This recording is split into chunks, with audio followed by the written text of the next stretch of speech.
Hello everyone, कैसे हैं आप लोग। उम्मीद करते हैं आप सब अच्छे होंगे। आज की इस वीडियो में हम पढ़ने वाले हैं क्लास 10th एसएसटी का ज्योग्राफी बुक से चैप्टर नंबर 3 वाटर रिसोर्सेज। ठीक है, चलिए चैप्टर को स्टार्ट करने से पहले हम एक बार बेसिक ओवरव्यू ले लेते हैं कि इस चैप्टर में हम क्या क्या चीज स्टडी करने वाले हैं। ठीक है, तो इस चैप्टर को टोटल हम 4 टॉपिक्स में डिवाइड कर सकते हैं। 4 मेन टॉपिक हमें स्टडी करना है। ठीक है, सबसे पहला टॉपिक जो कि है इंट्रोडक्शन, वो होगा यहाँ से यहाँ तक। इसमें हम वाटर के बारे में कुछ बात करेंगे। वाटर का प्रेजेंट स्टेट क्या है, वाटर का कुछ फीचर्स, वाटर कैसे एक रिन्यूएबल रिसोर्स है, इस चीज को हम समझ रहे होंगे इस टॉपिक में। ठीक है, बस इंट्रोडक्शन पार्ट इतना ही है। उसके बाद हम आ जाएंगे चैप्टर के सबसे मेन टॉपिक पे। दूसरा टॉपिक है ये water scarcity and the need for water conservation and management. इसमें हम 3 चीजों के बारे में पढ़ रहे होंगे। सबसे पहला वाटर स्कैरसिटी होता क्या है, व्हाट। उसके बाद क्यों होता है, व्हाई। वाटर स्कैरसिटी क्या होता है, क्यों होता है, वो हम स्टडी करेंगे, व्हाट और व्हाई। और उसके बाद तीसरा चीज होगा क्यों वाटर को कंजर्व और मैनेज करना जरूरी है। ठीक है, ये 3 चीज हम इस टॉपिक में स्टडी करेंगे। ठीक है, इसी के साथ हमारा दूसरा टॉपिक जो है वो एंड हो जाएगा। इसके बाद हम आ जाएंगे तीसरे टॉपिक पे। तीसरा टॉपिक यहाँ पे है, ये रहा तीसरा टॉपिक। ये होगा मल्टीपर्पज रिवर प्रोजेक्ट्स यानी डैम्स के बारे में हम स्टडी कर रहे होंगे यहाँ पे, and integrated water resource management. ठीक है, इसमें हम बात करेंगे कि मल्टीपर्पज रिवर प्रोजेक्ट्स का क्या एडवांटेजेस है और क्या डिसएडवांटेजेस है। ठीक है, यही मेन चीज है इस टॉपिक में, वो हमें स्टडी करना है। इसी के साथ जो हमारा तीसरा टॉपिक है वो एंड हो जाएगा। और इसके बाद हम मूव कर जाएंगे इस चैप्टर के आखिरी टॉपिक पे, चौथा टॉपिक, जो कि यहाँ पे दिया हुआ है। चौथा टॉपिक है rain water harvesting. Rain water harvesting क्या होता है, व्हाट, ठीक है, और कैसे किया जाता है, हाउ। इस 2 सवाल का हमें आंसर यहाँ पे मिलेगा। ठीक है, क्या क्या अलग अलग तरीका है इंडिया के अलग अलग पार्ट्स में जिससे कि रेन वाटर हार्वेस्टिंग किया जाता है, वो हम स्टडी कर रहे होंगे यहाँ पे। बस यही होगा चौथा और लास्ट टॉपिक। इसी के साथ हमारा जो चैप्टर है वो एंड हो जाएगा। ठीक है, यहाँ पे आप देख सकते हैं अलग अलग तरीका बताया हुआ है और चैप्टर यहाँ पे एंड हो जाता है। लास्ट में है एक्सरसाइज। ठीक है, और इस चैप्टर को पढ़ाते वक्त हम बीच बीच में कुछ इंपॉर्टेंट क्वेश्चंस भी देंगे ताकि आपका कॉन्सेप्ट क्लैरिटी के साथ साथ आप एग्जाम को क्रैक करने के लिए भी कैपेबल हो जाए। ठीक है, तो वीडियो को पूरा एंड तक देखिएगा, क्योंकि इस वीडियो को अगर आप पूरा एंड तक देख लेते हैं तो आपको इस चैप्टर के ऊपर और कोई वीडियो देखने का जरूरत नहीं पड़ेगा। ठीक है, और बीच बीच में आपको ब्रेक भी लेना है। हम आपको बता देंगे कि कहाँ कहाँ पे ब्रेक लेना है। ठीक है, उसी के अकॉर्डिंग हम इस चैप्टर को स्टडी करेंगे। तो चलिए स्टार्ट करते हैं इस चैप्टर को।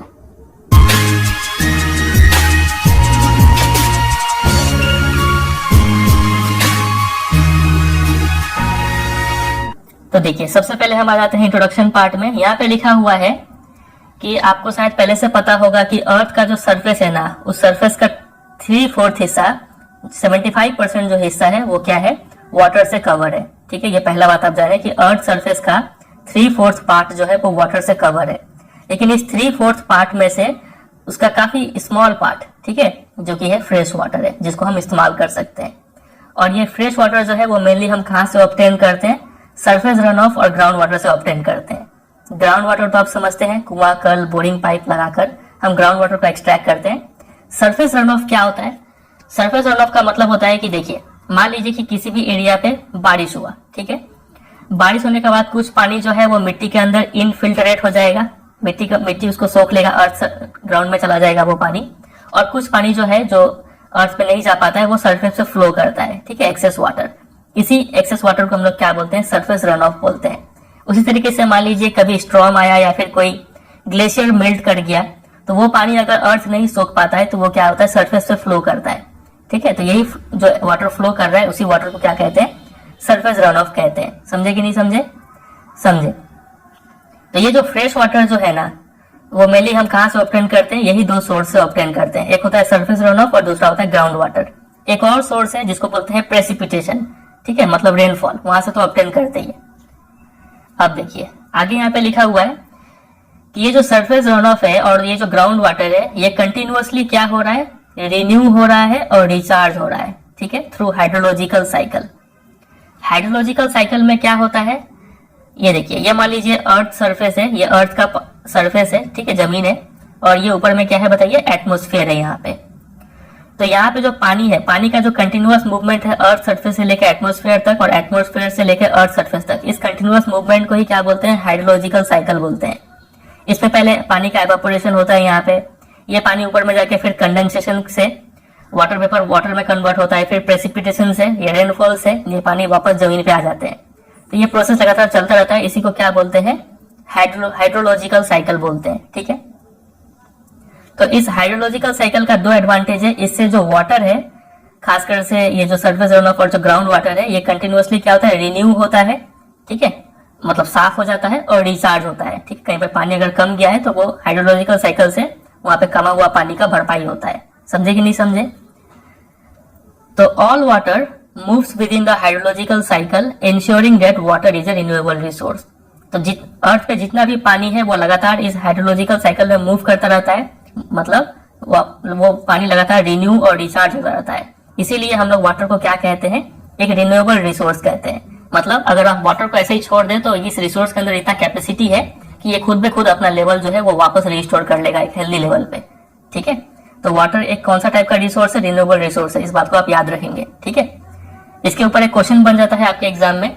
आपसे पूछते हैं कि explain how water becomes a renewable resource. Water कैसे एक रिन्यूएबल रिसोर्स है? तो आपको यही बात लिखना है कि अर्थ का जो 3/4 सरफेस है वो वाटर से कवर है। इस 3/4 पार्ट में से हम लोग काफी स्मॉल पार्ट ही जो है फ्रेश वाटर के रूप में हमें अवेलेबल है। ठीक है, जिसको हम एक्चुअली यूज कर सकते हैं। और ये जो फ्रेश वाटर है वो मेनली कहाँ से ऑब्टेन करते हैं? हम सरफेस रन ऑफ और ग्राउंड वाटर से ऑब्टेन करते हैं। और ये सरफेस रन ऑफ और ग्राउंड वाटर कंटिन्यूअसली रिन्यू और रिचार्ज हो रहा है थ्रू हाइड्रोलॉजिकल साइकिल। तो अर्थ पे जितना भी पानी है वो लगातार हाइड्रोलॉजिकल साइकिल में मूव करता रहता है, जिस वजह से वाटर को हम लोग क्या कहते हैं? एक रिन्यूएबल रिसोर्स कहते हैं, क्योंकि ये अपने आप ही रिन्यू और रिचार्ज हो जाता है। ठीक है, ह्यूमन का कोई यहाँ पे रोल है नहीं। समझे कि नहीं समझे? इसीलिए वाटर को क्या कहते हैं? एक रिन्यूएबल रिसोर्स कहते हैं।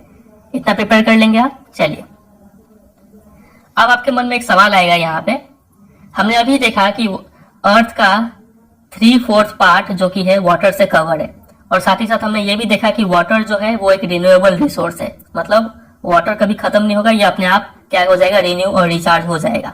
ठीक है, लेकिन तभी भी हम आज के डेट में कैसा टर्म सुन रहे हैं? वाटर स्कैर्सिटी का टर्म सुन रहे हैं। अक्सर आप भी सुने होंगे कि पानी का कमी हो रहा है, किल्लत हो रहा है, बहुत लोग पानी की कमी से मर भी रहे हैं। ठीक है, तो ये वाटर स्कैर्सिटी क्यों हो रहा है? क्यों ये प्रेडिक्ट किया जा रहा है कि 2025 साल तक नियरली 2 बिलियन लोग वाटर स्कैर्सिटी को फेस कर रहे होंगे? ऐसा क्या रीजन है कि वाटर स्कैर्सिटी हो रहा है, जबकि हमें पता है वाटर इतना ज्यादा अमाउंट में अवेलेबल है और साथ ही साथ वाटर एक रिन्यूएबल रिसोर्स भी है, तब भी वाटर स्कैर्सिटी क्यों हो रहा है? तो इस सवाल का जवाब हमें मिलेगा नेक्स्ट टॉपिक में। अगला टॉपिक हमारा स्टार्ट हो रहा है water scarcity and the need for water conservation and management. समझे कि नहीं इतना? चलिए, सबसे पहले समझते हैं वाटर स्कैर्सिटी होता क्या है। इसका डेफिनेशन आपसे एग्जाम में पूछते हैं। तो वाटर स्कैर्सिटी का सिंपल डेफिनेशन यही है। अगर आप डेफिनेशन नहीं भी पढ़े, आप खुद ही सोचें वाटर स्कैर्सिटी का मतलब पानी का कमी होना। तो इसको हम स्टैंडर्ड लैंग्वेज में ऐसे लिखेंगे कि water scarcity is the lack of fresh water resources. ठीक है, to meet the demands of water usage within a region. मतलब किसी भी रीजन में अगर वहां पे फ्रेश वाटर रिसोर्सेज का कमी है, अगर फ्रेश वाटर अवेलेबल नहीं है और इस वजह से लोग अपना वाटर का जो यूसेज है वो पूरा नहीं कर पा रहे, वो वाटर का जो डिमांड है वो पूरा नहीं हो पा रहा है, तो उस सिचुएशन को क्या कहते हैं? वाटर स्कैर्सिटी कहते हैं। समझे कि नहीं? तो ये वाटर स्कैर्सिटी का सिंपल डेफिनेशन आप तैयार कर लेंगे। ठीक है, और अक्सर जब भी हम वाटर स्कैर्सिटी के बारे में सुनते हैं तो ये शब्द सुनते ही हमारे मन में कैसा इमेज बनता है? हम इमेजिन करना स्टार्ट कर देते हैं राजस्थान के बारे में, जहाँ पे जो वुमेन है वो अपने सिर पर मटका लेके काफी दूर तक चली जा रही है पानी लाने के लिए।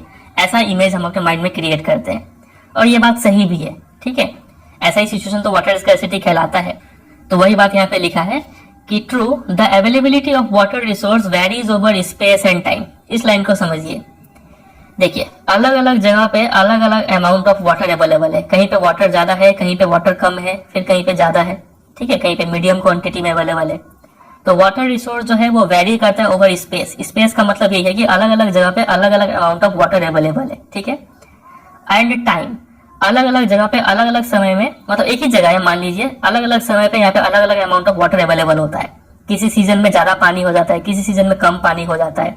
तो वाटर रिसोर्स का जो अवेलेबिलिटी है वो जगह के हिसाब से भी वेरी करता है और समय के हिसाब से भी वेरी करता है। ठीक है, और ये वेरी करने का मेन रीजन क्या है?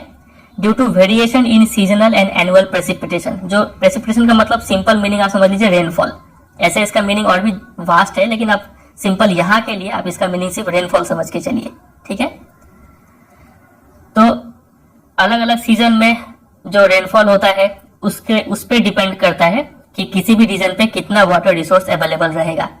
ठीक है, तो वही बात यहाँ पे लिखा है। उम्मीद करते हैं आपको ये लाइन समझ में आया होगा कि अवेलेबिलिटी ऑफ वाटर रिसोर्स जो है वो स्पेस एंड टाइम पे वेरी करता है। अलग अलग जगह पे अलग अलग समय पे वाटर अलग अलग अमाउंट में अवेलेबल होता है, और इसका मेन रीजन यही है कि उस जगह पे प्रेसिपिटेशन अलग अलग सीजन के हिसाब से होता है। ठीक है, तो वाटर स्कैरसिटी का जो मेन रीजन है ना, ज्यादातर केसेस में ये पाया गया है कि वाटर स्कैरसिटी 3 रीजन से होता है। सबसे पहला रीजन है over exploitation, very very very important reason ये। ठीक है, मतलब वाटर का जितना कैपेबिलिटी है रिचार्ज होने का, आप उससे ज्यादा वाटर यूज कर ले रहे हैं। ठीक है, उसको ओवर एक्सप्लॉयटेशन कहते हैं। फिर एक्सेसिव यूज, ये लगभग इसी की तरह ही सिमिलर टर्म है ये। ठीक है, और तीसरा रीजन है unequal access to water among different social groups. मान लीजिए एक सोसाइटी है, यहाँ पे इतना अमाउंट ऑफ वाटर अवेलेबल है, तो कुछ पावरफुल लोग हैं यहाँ पे जो ज्यादा क्वांटिटी ऑफ वाटर यूज कर ले रहे हैं, और जो गरीब लोग हैं उनको कम पानी मिल रहा है। ठीक है, तो वाटर के लिए यहाँ पे देखा जा रहा है कि अनइक्वल एक्सेस है। कुछ लोगों को ज्यादा पानी मिल रहा है, कुछ लोगों को कम पानी मिल रहा है। तो इस अनइक्वल एक्सेस का वजह से भी जो वाटर स्कैरसिटी है वो देखने को मिलता है। समझे कि नहीं? तो ये तो हो गया ब्रॉड रीजन कि ओवरऑल अगर हम सिंपल टर्म्स में बोले तो वाटर स्कैरसिटी क्यों होता है, तो ये 3 रीजन से होता है: ओवर एक्सप्लॉयटेशन, एक्सेसिव यूज और unequal access to water among different social groups. समझे कि नहीं समझे? तो इस तीनों रीजन को आप अभी याद कर लीजिए। क्वेश्चन कैसे आएगा हम अभी थोड़ी देर में बताएंगे। ठीक है, अभी आप सिर्फ समझते चलिए। एक बार अगर हम रिकैप करना चाहें कि अभी तक हमने क्या क्या स्टडी कर लिया है। सबसे पहले हमने इंट्रोडक्शन पार्ट में देखा यहाँ से यहाँ तक में कि वाटर कैसे एक रिन्यूएबल रिसोर्स है, वो हमने समझा। फिर हम बात किए कि वाटर स्कैरसिटी होता क्या है, इसका डेफिनेशन हम देखे, और एक हमने यहाँ पे एक इंपॉर्टेंट लाइन समझा। ठीक है, और अभी जस्ट हाल फिलहाल में अभी हमने समझा कि वाटर स्कैरसिटी का 3 रीजन है। रिपीट कीजिए क्या क्या 3 रीजन है। नंबर 1 ओवर एक्सप्लॉयटेशन, नंबर 2 इसी का जैसा ही टर्म है एक्सेसिव यूज, और नंबर 3 क्या है बताइए? Unequal access to water among different social groups. ठीक है, ये 3 रीजन का वजह से ज्यादातर केसेस में वाटर स्कैरसिटी देखने को मिलता है। ठीक है, अब हम थोड़ा डिटेल में बात करेंगे कि क्यों इसका वाटर स्कैरसिटी होता है। ठीक है, देखिए सबसे पहला रीजन है वाटर स्कैरसिटी होने का, वो है ये लार्ज एंड ग्रोइंग पॉपुलेशन। ठीक है, हम कई सारा ऐसा एरिया भी देखते हैं जहां पे ample water resource, sufficient water resource available है, लेकिन फिर भी वो एरिया या फिर रीजन जो है वाटर स्कैरसिटी फेस कर रहा है। इसका एग्जांपल है सिटीज। ठीक है, हमारे शहर में ये देखने को मिलता है कि पानी तो है लेकिन फिर भी वहां पे वाटर स्कैरसिटी है। तो इसका रीजन यही है कि वहां पे पॉपुलेशन जो है वो बहुत ज्यादा है, लार्ज पॉपुलेशन है, और उससे भी बड़ा बात कि पॉपुलेशन लगातार ग्रो करते जा रहा है, पॉपुलेशन साइज इंक्रीज होते जा रहा है डे बाई डे। ठीक है, तो एक बार पढ़ते हैं। देखिए लिखा है कि water scarcity may be an outcome of large and growing population and consequent greater demand for water and unequal access to it. जब पॉपुलेशन ज्यादा होगा, पॉपुलेशन ज्यादा होने का वजह से पानी का जो डिमांड है वो भी ज्यादा होगा, और लोगों में अनइक्वल एक्सेस, जिसके पास रिसोर्सेस है, पैसा है, वो ज्यादा पानी ले पाएगा, और जिसके पास कम है वो उसको कम पानी मिलेगा। तो ये सब रीजन का वजह से जो है वाटर स्कैरसिटी देखने को मिलता है। तो वाटर स्कैरसिटी का पहला रीजन आप तैयार कर लेंगे, ये है लार्ज एंड ग्रोइंग पॉपुलेशन। ठीक है, इसके बारे में आप यहां से यहाँ तक लिख के एक्सप्लेन कर देंगे। ठीक है, अब आते हैं दूसरे रीजन पे कि क्यों वाटर स्कैरसिटी होता है। दूसरा रीजन है एग्रीकल्चर। देखिए जब पॉपुलेशन साइज बड़ा होता है तो उस पॉपुलेशन को डोमेस्टिक यूज के लिए तो पानी चाहिए ही चाहिए, लेकिन उस पॉपुलेशन को खाना खिलाने के लिए, उस पॉपुलेशन को अगर आपको फीड करना है, खाना खिलाना है, तो आपको ज्यादा फूड भी प्रोड्यूस करना पड़ेगा। और इस फूड को प्रोड्यूस करने के लिए हमें क्या चाहिए? एग्रीकल्चर चाहिए। देखिए यहाँ पे क्या लिखा है, एक बार पढ़ते हैं। To facilitate higher food grain production, अगर हमें ज्यादा quantity of food grain produce करना है तो वाटर रिसोर्स को क्या करना पड़ेगा? ज्यादा यूज करना पड़ेगा, यानी ज्यादा ओवर एक्सप्लॉइट करना पड़ेगा, जिससे कि हम क्या कर पाए? इरिगेटेड एरिया को एक्सपैंड कर पाए for dry season agriculture. Agriculture usually हम कहाँ पे करते हैं, मतलब किस सीजन में करते हैं? जब बारिश होता है। ठीक है, तब पानी अवेलेबल होता है, तब हम एग्रीकल्चर करते हैं। लेकिन चूंकि पॉपुलेशन साइज काफी बड़ा हो गया है, हमें उस सीजन में भी एग्रीकल्चर करना पड़ेगा जो सीजन ड्राई होता है, जब बारिश नहीं होता है। तो जब बारिश नहीं होता है तब हम पानी कहाँ से लाएंगे? इरिगेशन से लाएंगे, और इसी इरिगेशन को करने के लिए हम वाटर को क्या कर ले रहे हैं? ओवर एक्सप्लॉइट कर ले रहे हैं, ज्यादा यूज कर ले रहे हैं। मतलब वाटर जितना स्पीड से रिचार्ज हो रहा है उससे ज्यादा स्पीड से हम वाटर को यूज कर ले रहे हैं। ठीक है, जिस वजह से यहाँ पे क्या देखने को मिल रहा है बताइए? वाटर स्कैरसिटी देखने को मिल रहा है, पानी का कमी हो जा रहा है यहाँ पे। समझे कि नहीं समझे ये बात? चलिए तो दूसरा रीजन हम समझ रहे हैं कि इरिगेटेड एग्रीकल्चर जो है ये मेन रीजन है वाटर स्कैर्सिटी का, क्योंकि पॉपुलेशन साइज ज्यादा होने का वजह से हमें ज्यादा फूड ग्रेन प्रोडक्शन करना पड़ रहा है, वो भी ड्राई सीजन एग्रीकल्चर में। ठीक है, फिर आज के डेट में ज्यादातर फार्मर्स जो है उनके पास क्या है, अपना वेल और ट्यूबवेल से, अपना कुआं और कल लगा के रखे हुए हैं वो अपने फार्म्स में, ताकि वो इरिगेशन कर पाए और ताकि वो ज्यादा फूड प्रोड्यूस कर पाए। ठीक है, और इसका इम्पैक्ट आप समझ ही रहे हैं, इसका इम्पैक्ट क्या पड़ेगा, जो ग्राउंड वाटर लेवल है वो लगातार डिक्रीज होते जा रहा है, इससे जो हमारा वाटर अवेलेबिलिटी है वो सीवियरली इफेक्ट हो रहा है, और पानी का कमी आएगा तो फूड सिक्योरिटी जो है वो भी हैम्पर होगा, फूड भी हमें सफिशिएंट अमाउंट में अवेलेबल नहीं हो पाएगा। तो ये हम देख रहे हैं कि कैसे जो एग्रीकल्चर है वो वाटर स्कैर्सिटी में अपना रोल प्ले कर रहा है। समझे कि नहीं समझे ये बात? इसके ऊपर एक अलग से क्वेश्चन बन जाता है, आपसे पूछेंगे कि how is agriculture responsible for creating stress on water resources. Agriculture कैसे रेस्पॉन्सिबल है वाटर स्कैर्सिटी के लिए? तो आपको ये जो हम ब्लू अंडरलाइन कर रखे हैं यहां से यहां तक आप सबसे पहले लिखेंगे, फिर उसके बाद यहां से आप लिख देंगे कि फार्मर्स के पास ज्यादातर अपना वेल्स और ट्यूबवेल्स वो इंस्टॉल करके रखे हुए अपने फार्म्स में। ठीक है, अपने फार्म्स में वो वेल्स और ट्यूबवेल्स लगा के रखे हैं, जिस वजह से वाटर का ओवर एक्सप्लॉयटेशन हो रहा है और वहां पे वाटर अवेलेबिलिटी डिक्रीज हो रहा है और फूड सिक्योरिटी भी इफेक्ट हो रहा है। समझे कि नहीं समझे? इतना बात आप लिख देंगे। चलिए, फिर एक और क्वेश्चन इस पे बन सकता है कि बताइए कौन सबसे ज्यादा वाटर को कंज्यूम करता है। तो आपको ये बात याद रखना है कि इरिगेटेड एग्रीकल्चर जो है ना, ये लार्जेस्ट कंज्यूमर ऑफ वाटर है। ठीक है, इस बात को आप याद रखेंगे, एक मार्क्स का क्वेश्चन यहाँ पे बन सकता है। ठीक है, चलिए, तो अभी तक हमने दो रीजन देख लिया है जिससे वाटर स्कैर्सिटी होता है। नंबर 1 रीजन है large and growing population, number 2 reason है इरिगेटेड एग्रीकल्चर। ठीक है, यहाँ पे जो हमने 3 रीजन देख रखा था ये तो हमने सिंपल एक ओवरऑल रूप से देखा था कि मेन वाटर स्कैर्सिटी होने का ये 3 रीजन है। अब ये सब जो रीजन हम देख रहे हैं ये ज्यादा मोर स्पेसिफिक रीजन है, ज्यादा पर्टिकुलर रीजन है ये। ठीक है, चलिए अभी हम बताएंगे कि कैसा क्वेश्चन आएगा तो कैसा आंसर आपको देना है। अब हम आते हैं तीसरे रीजन पे कि क्यों वाटर स्कैर्सिटी होता है। तीसरा रीजन है इंडस्ट्रियलाइजेशन एंड अर्बनाइजेशन। देखिए, इंडिपेंडेंस का बाद पोस्ट इंडिपेंडेंस में क्या हुआ कि इंडिया में काफी तेज गति से मतलब इंटेंसिव इंडस्ट्रियलाइजेशन हुआ और अर्बनाइजेशन हुआ। देखिए, आज के डेट में काफी ज्यादा इंडस्ट्रियल हाउसेज और इंडस्ट्रियल यूनिट्स एमएनसीज के वो हमें देखने को मिल जाते हैं। ठीक है, तो ये जो इंडस्ट्रीज का जो नंबर इंक्रीज हो रहा है ना, इससे जो मैटर है वो और भी ज्यादा बिगड़ते जा रहा है। ठीक है, फ्रेश वाटर रिसोर्सेज को लेके इस पे काफी ज्यादा प्रेशर पड़ रहा है वाटर रिसोर्सेज पे। कैसे? देखिए, इंडस्ट्रीज जो है वो वाटर तो यूज करती है अपने प्रोडक्शन के लिए, इंडस्ट्रीज हेवी यूजर है वाटर का। इंडस्ट्रीज को जो रन करने के लिए जो पावर चाहिए होता है ना, वो पावर भी कहां से आता है? हाइड्रो इलेक्ट्रिक पावर ही होता है।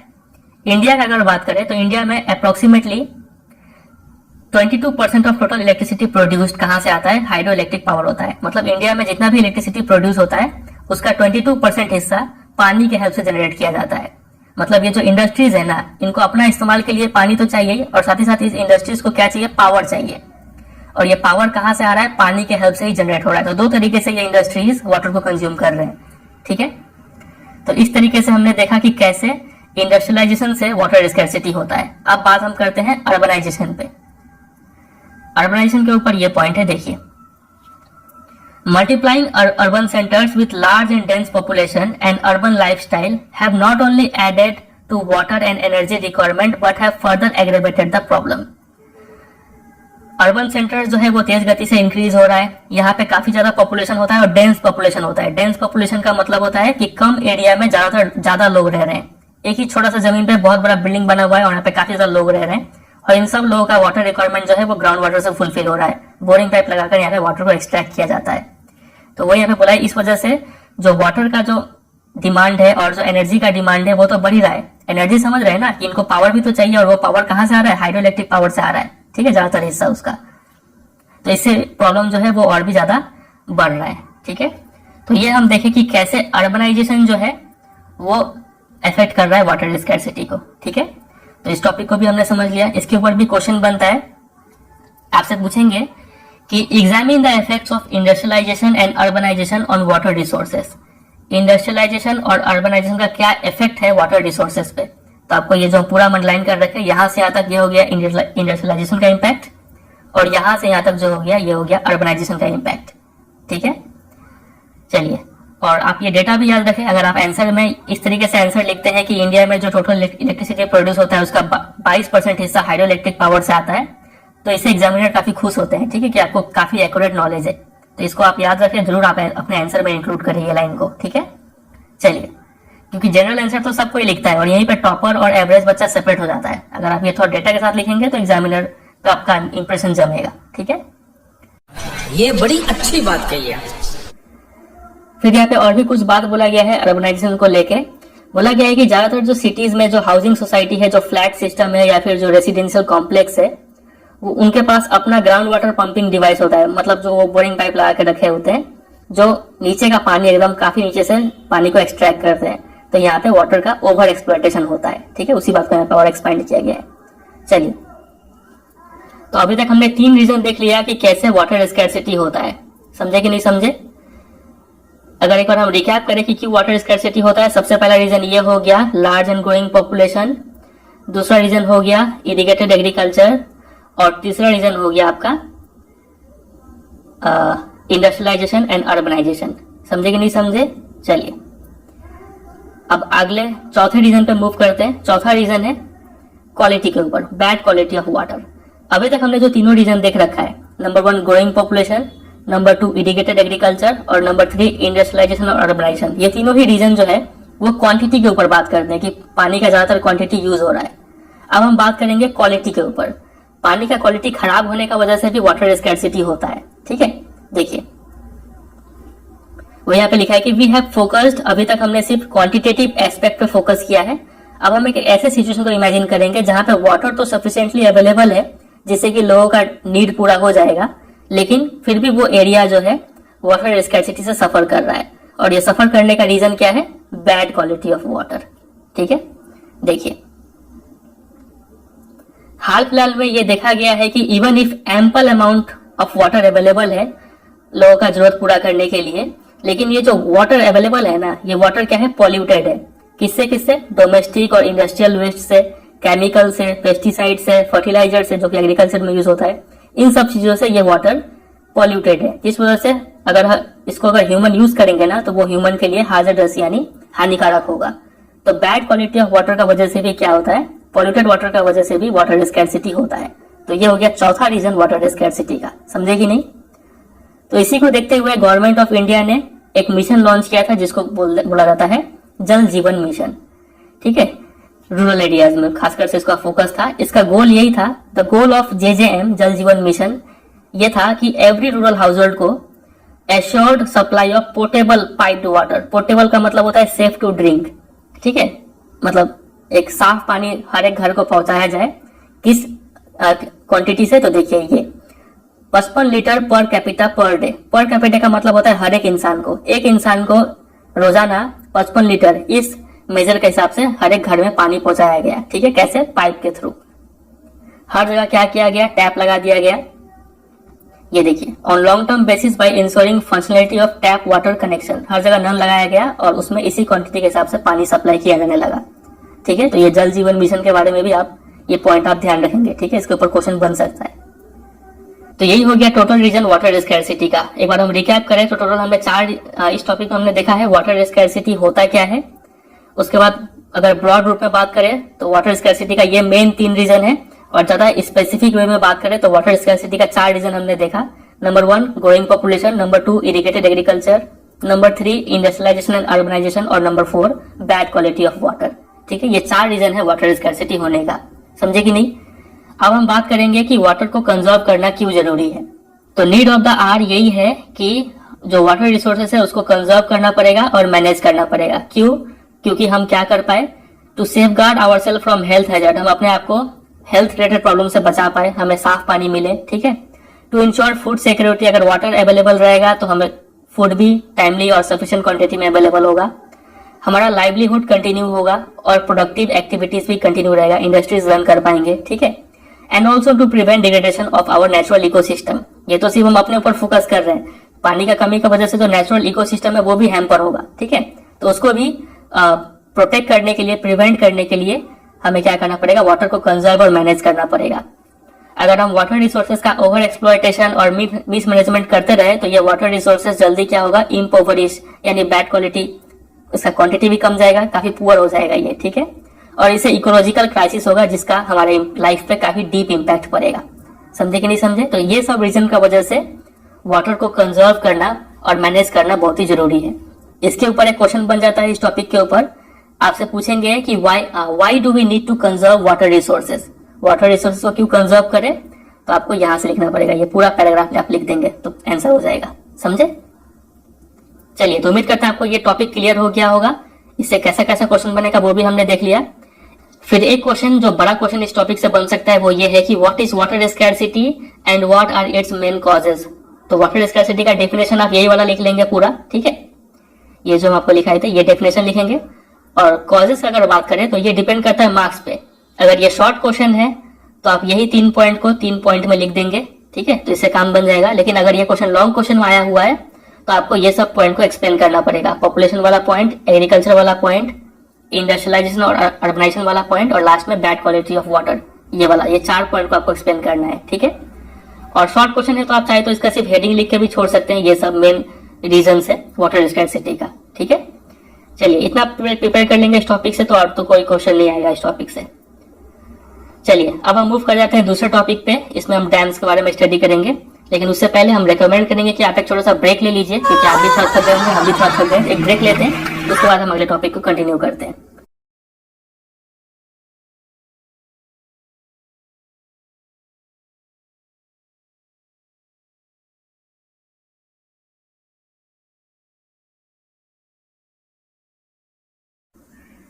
अब चलिए नेक्स्ट टॉपिक को स्टार्ट करते हैं। नेक्स्ट टॉपिक हमारा है multipurpose river projects and integrated water resource management. देखिए, अभी हमने पिछले टॉपिक में देखा था कि अभी नीड ऑफ द आवर क्या है, हमें वाटर रिसोर्सेज को कंजर्व करना पड़ेगा और मैनेज करना पड़ेगा, ठीक है। अब सवाल आता है कि हम इस वाटर रिसोर्सेज को कैसे कंजर्व और मैनेज करें, ठीक है, कैसे बचाएं और मैनेज करें। देखिए, तो हमारे कंट्री में एंशियंट टाइम से ही जो है वाटर को हम लोग कंजर्व करते आ रहे हैं और मैनेज करते आ रहे हैं। पहले से ही हमारे कंट्री में कई सारे सोफिस्टिकेटेड हाइड्रोलिक स्ट्रक्चर्स बने हुए हैं, जैसे कि डैम्स जो कि स्टोन रबल से बने हुए होते हैं, रिजर्वर्स, लेक्स, एम्बैंकमेंट, कैनल्स, ये सब हम लोग पहले से इस्तेमाल करते आ रहे हैं फॉर इरिगेशन, ठीक है। तो आज के टाइम पे मॉडर्न इंडिया में भी हम इस ट्रेडिशन को कंटिन्यू रखे हुए हैं। कैसे? By building dams in most of our river basins. Basin word का मतलब समझते हैं ना। मान लीजिए ये कोई रिवर यहाँ से बह रहा है, ये रिवर मान लीजिए इस दिशा में बह रहा है, तो इसके आसपास का जो रीजन, ठीक है, जहां से ये पानी लेता है ये रिवर, ये आसपास का रीजन को क्या बोलते हैं? रिवर बेसिन बोलते हैं, ठीक है। चलिए, तो इतना, ये पैराग्राफ में सिर्फ इतना ही बात लिखा हुआ है कि हमारे कंट्री में एंशिएंट टाइम से ही डैम्स का प्रचलन रहा है, तो आज के डेट में यानी मॉडर्न इंडिया में भी हम इस डैम्स को यूज कर रहे हैं, ठीक है। चलिए आगे देखिए, अगला टॉपिक है, इसमें लिखा है कि ये डैम्स होता क्या है, व्हाट आर डैम्स, और ये डैम्स कैसे हेल्प करता है वाटर को कंजर्व और मैनेज करने में, वो हमें समझना है, ठीक है। सबसे पहले इसका आंसर देखते हैं कि डैम्स होता क्या है। तो डैम्स का डेफिनेशन यहाँ पे लिखा हुआ है, देखिए, अ डैम इज अ बैरियर। सबसे पहले डैम एक बैरियर को बोला जाता है। डैम का हिंदी होता है बांध, ठीक है। डैम एक ऐसा बैरियर है जो बनाया जाता है across flowing water that obstruct, directs या फिर retards the flow, often creating a reservoir, lake और इम्पाउंडमेंट। मतलब सिंपल लैंग्वेज में आप इतना समझिए कि मान लीजिए ये कोई नदी है, नदी ऐसे बह रहा है, ठीक है, इस दिशा में, ठीक है। तो आप क्या कर रहे हैं कि नदी के बीचों बीच एक टाइप का बैरियर क्रिएट कर रहे हैं, ठीक है, एक टाइप का वॉल बना दे रहे हैं, जिससे कि यहाँ पे जो पानी है वो यहाँ पे अटक रहा है, ठीक है। तो ये धीरे धीरे यहाँ पे वाटर लेवल बढ़ जाएगा, तो इस रीजन को क्या बोलते हैं? रिजर्वायर कहते हैं, ठीक है, या फिर इम्पाउंडमेंट या फिर लेक कह सकते हैं। रिजर्वायर और लेक में यही डिफरेंस है कि ये नेचुरल होता है और रिजर्वायर ये मैन मेड होता है, ठीक है, जमा हुआ पानी को ही कहा जा रहा है दोनों को। तो ये जो रिजर्वायर बना इसी को क्या कहेंगे? डैम कहेंगे, समझे। तो वही बोला गया कि डैम क्या है? एक बैरियर है। ये अगर नदी है तो इसके बीचों बीच अगर आप एक वॉल बनाते हैं तो ये जो डैम है ये एक बैरियर हो जाएगा जो कि फ्लोइंग वाटर को ऑब्स्ट्रक्ट करता है, ठीक है। यहाँ से जो पानी बह रहा था अब इसको बहने से रोक रहा है, ठीक है। पानी अब यहाँ पे क्या होना शुरू हो जाएगा? जमा होना शुरू हो जाएगा। एक पर्टिकुलर हाइट के बाद ही पानी यहाँ से रिलीज होगा, ठीक है। डायरेक्ट या फिर रिटार्ड करता है फ्लो को, ठीक है, पानी का दिशा चेंज कर देता है या फिर पानी का स्पीड को कम कर देता है, ठीक है। और ये जो डैम है ये क्या क्रिएट करता है, एक रिजर्वायर, लेक या फिर इम्पाउंडमेंट यानी ठहरा हुआ पानी क्रिएट कर देता है, ठीक है। देखिए, तो ये आप पिक्चर में भी देख सकते हैं, ये जो है ये एक डैम का पिक्चर है। यहाँ पे देख सकते हैं ये एक बैरियर बनाया गया है। यहाँ पे ये जो वॉल दिख रहा है आपको, ये बैरियर है और इसको क्या बोलेंगे, इसको बोलेंगे रिजर्वायर, ठीक है। ये टर्म सबको पता होना चाहिए। और यहाँ पे जो है इसको हम लोग बोलते हैं स्पिलवे, ठीक है। यहाँ से पानी रिलीज होता है। देखिए, तो डैम जो है ना, डैम हम इस रिजर्वायर को बोलते हैं रादर देन द स्ट्रक्चर। बहुत लोग सोचते हैं कि डैम का मतलब ये स्ट्रक्चर को डैम बोला जा रहा है, तो यूजुअली हम लोग डैम इसको नहीं कहते हैं, हम लोग डैम इस रिजर्वायर को कहते हैं, ठीक है। चलिए, ज्यादातर डैम्स में एक सेक्शन होता है जिसको क्या कहते हैं, स्पिलवे, यानी ये गेट को स्पिलवे कहा जा रहा है। ये गेट के जरिए क्या होता है, वाटर क्या तो थोड़े थोड़े देर बाद या फिर कंटिन्यूअसली वाटर रिलीज होता रहता है, ठीक है। फिर डैम्स को अलग अलग तरीके से क्लासिफाई किया गया है अकॉर्डिंग टू स्ट्रक्चर, या फिर किस पर्पज से बनाया गया है उस डैम को, या फिर डैम का हाइट कितना है, इस सब के बेसिस पे डैम्स को अलग अलग तरीके से क्लासिफाई किया गया है, ठीक है। फॉर एग्जाम्पल, अगर हम स्ट्रक्चर और मटेरियल यूज्ड के बेसिस पे क्लासिफाई करें डैम्स को, तो डैम्स टिम्बर डैम्स हो सकते हैं, एम्बैंकमेंट डैम्स हो सकते हैं, मैसनरी डैम्स हो सकते हैं, ठीक है। और अगर हाइट के हिसाब से अगर डैम्स को क्लासिफाई करें तो डैम्स क्या तो लार्ज डैम होते हैं या फिर मेजर डैम होते हैं, या फिर ऑल्टरनेटली हम low dam, medium height dams, high dams ऐसे भी बोल सकते हैं, ठीक है। तो ये कुछ ब्रीफ क्लासिफिकेशन है, आप अपने दिमाग में रखिए। बाकी जितना हम अंडरलाइन किए हैं उतना आपको प्रिपेयर करना ही है यहाँ पे, ठीक है। चलिए, तो ये जो हमारा टॉपिक चल रहा था कि वाटर डैम्स, तो डैम्स क्या होता है वो तो हमने समझ लिया। अब हम समझेंगे कि डैम्स कैसे वाटर को कंजर्व और मैनेज करने में हेल्प करता है। समझ रहे हैं?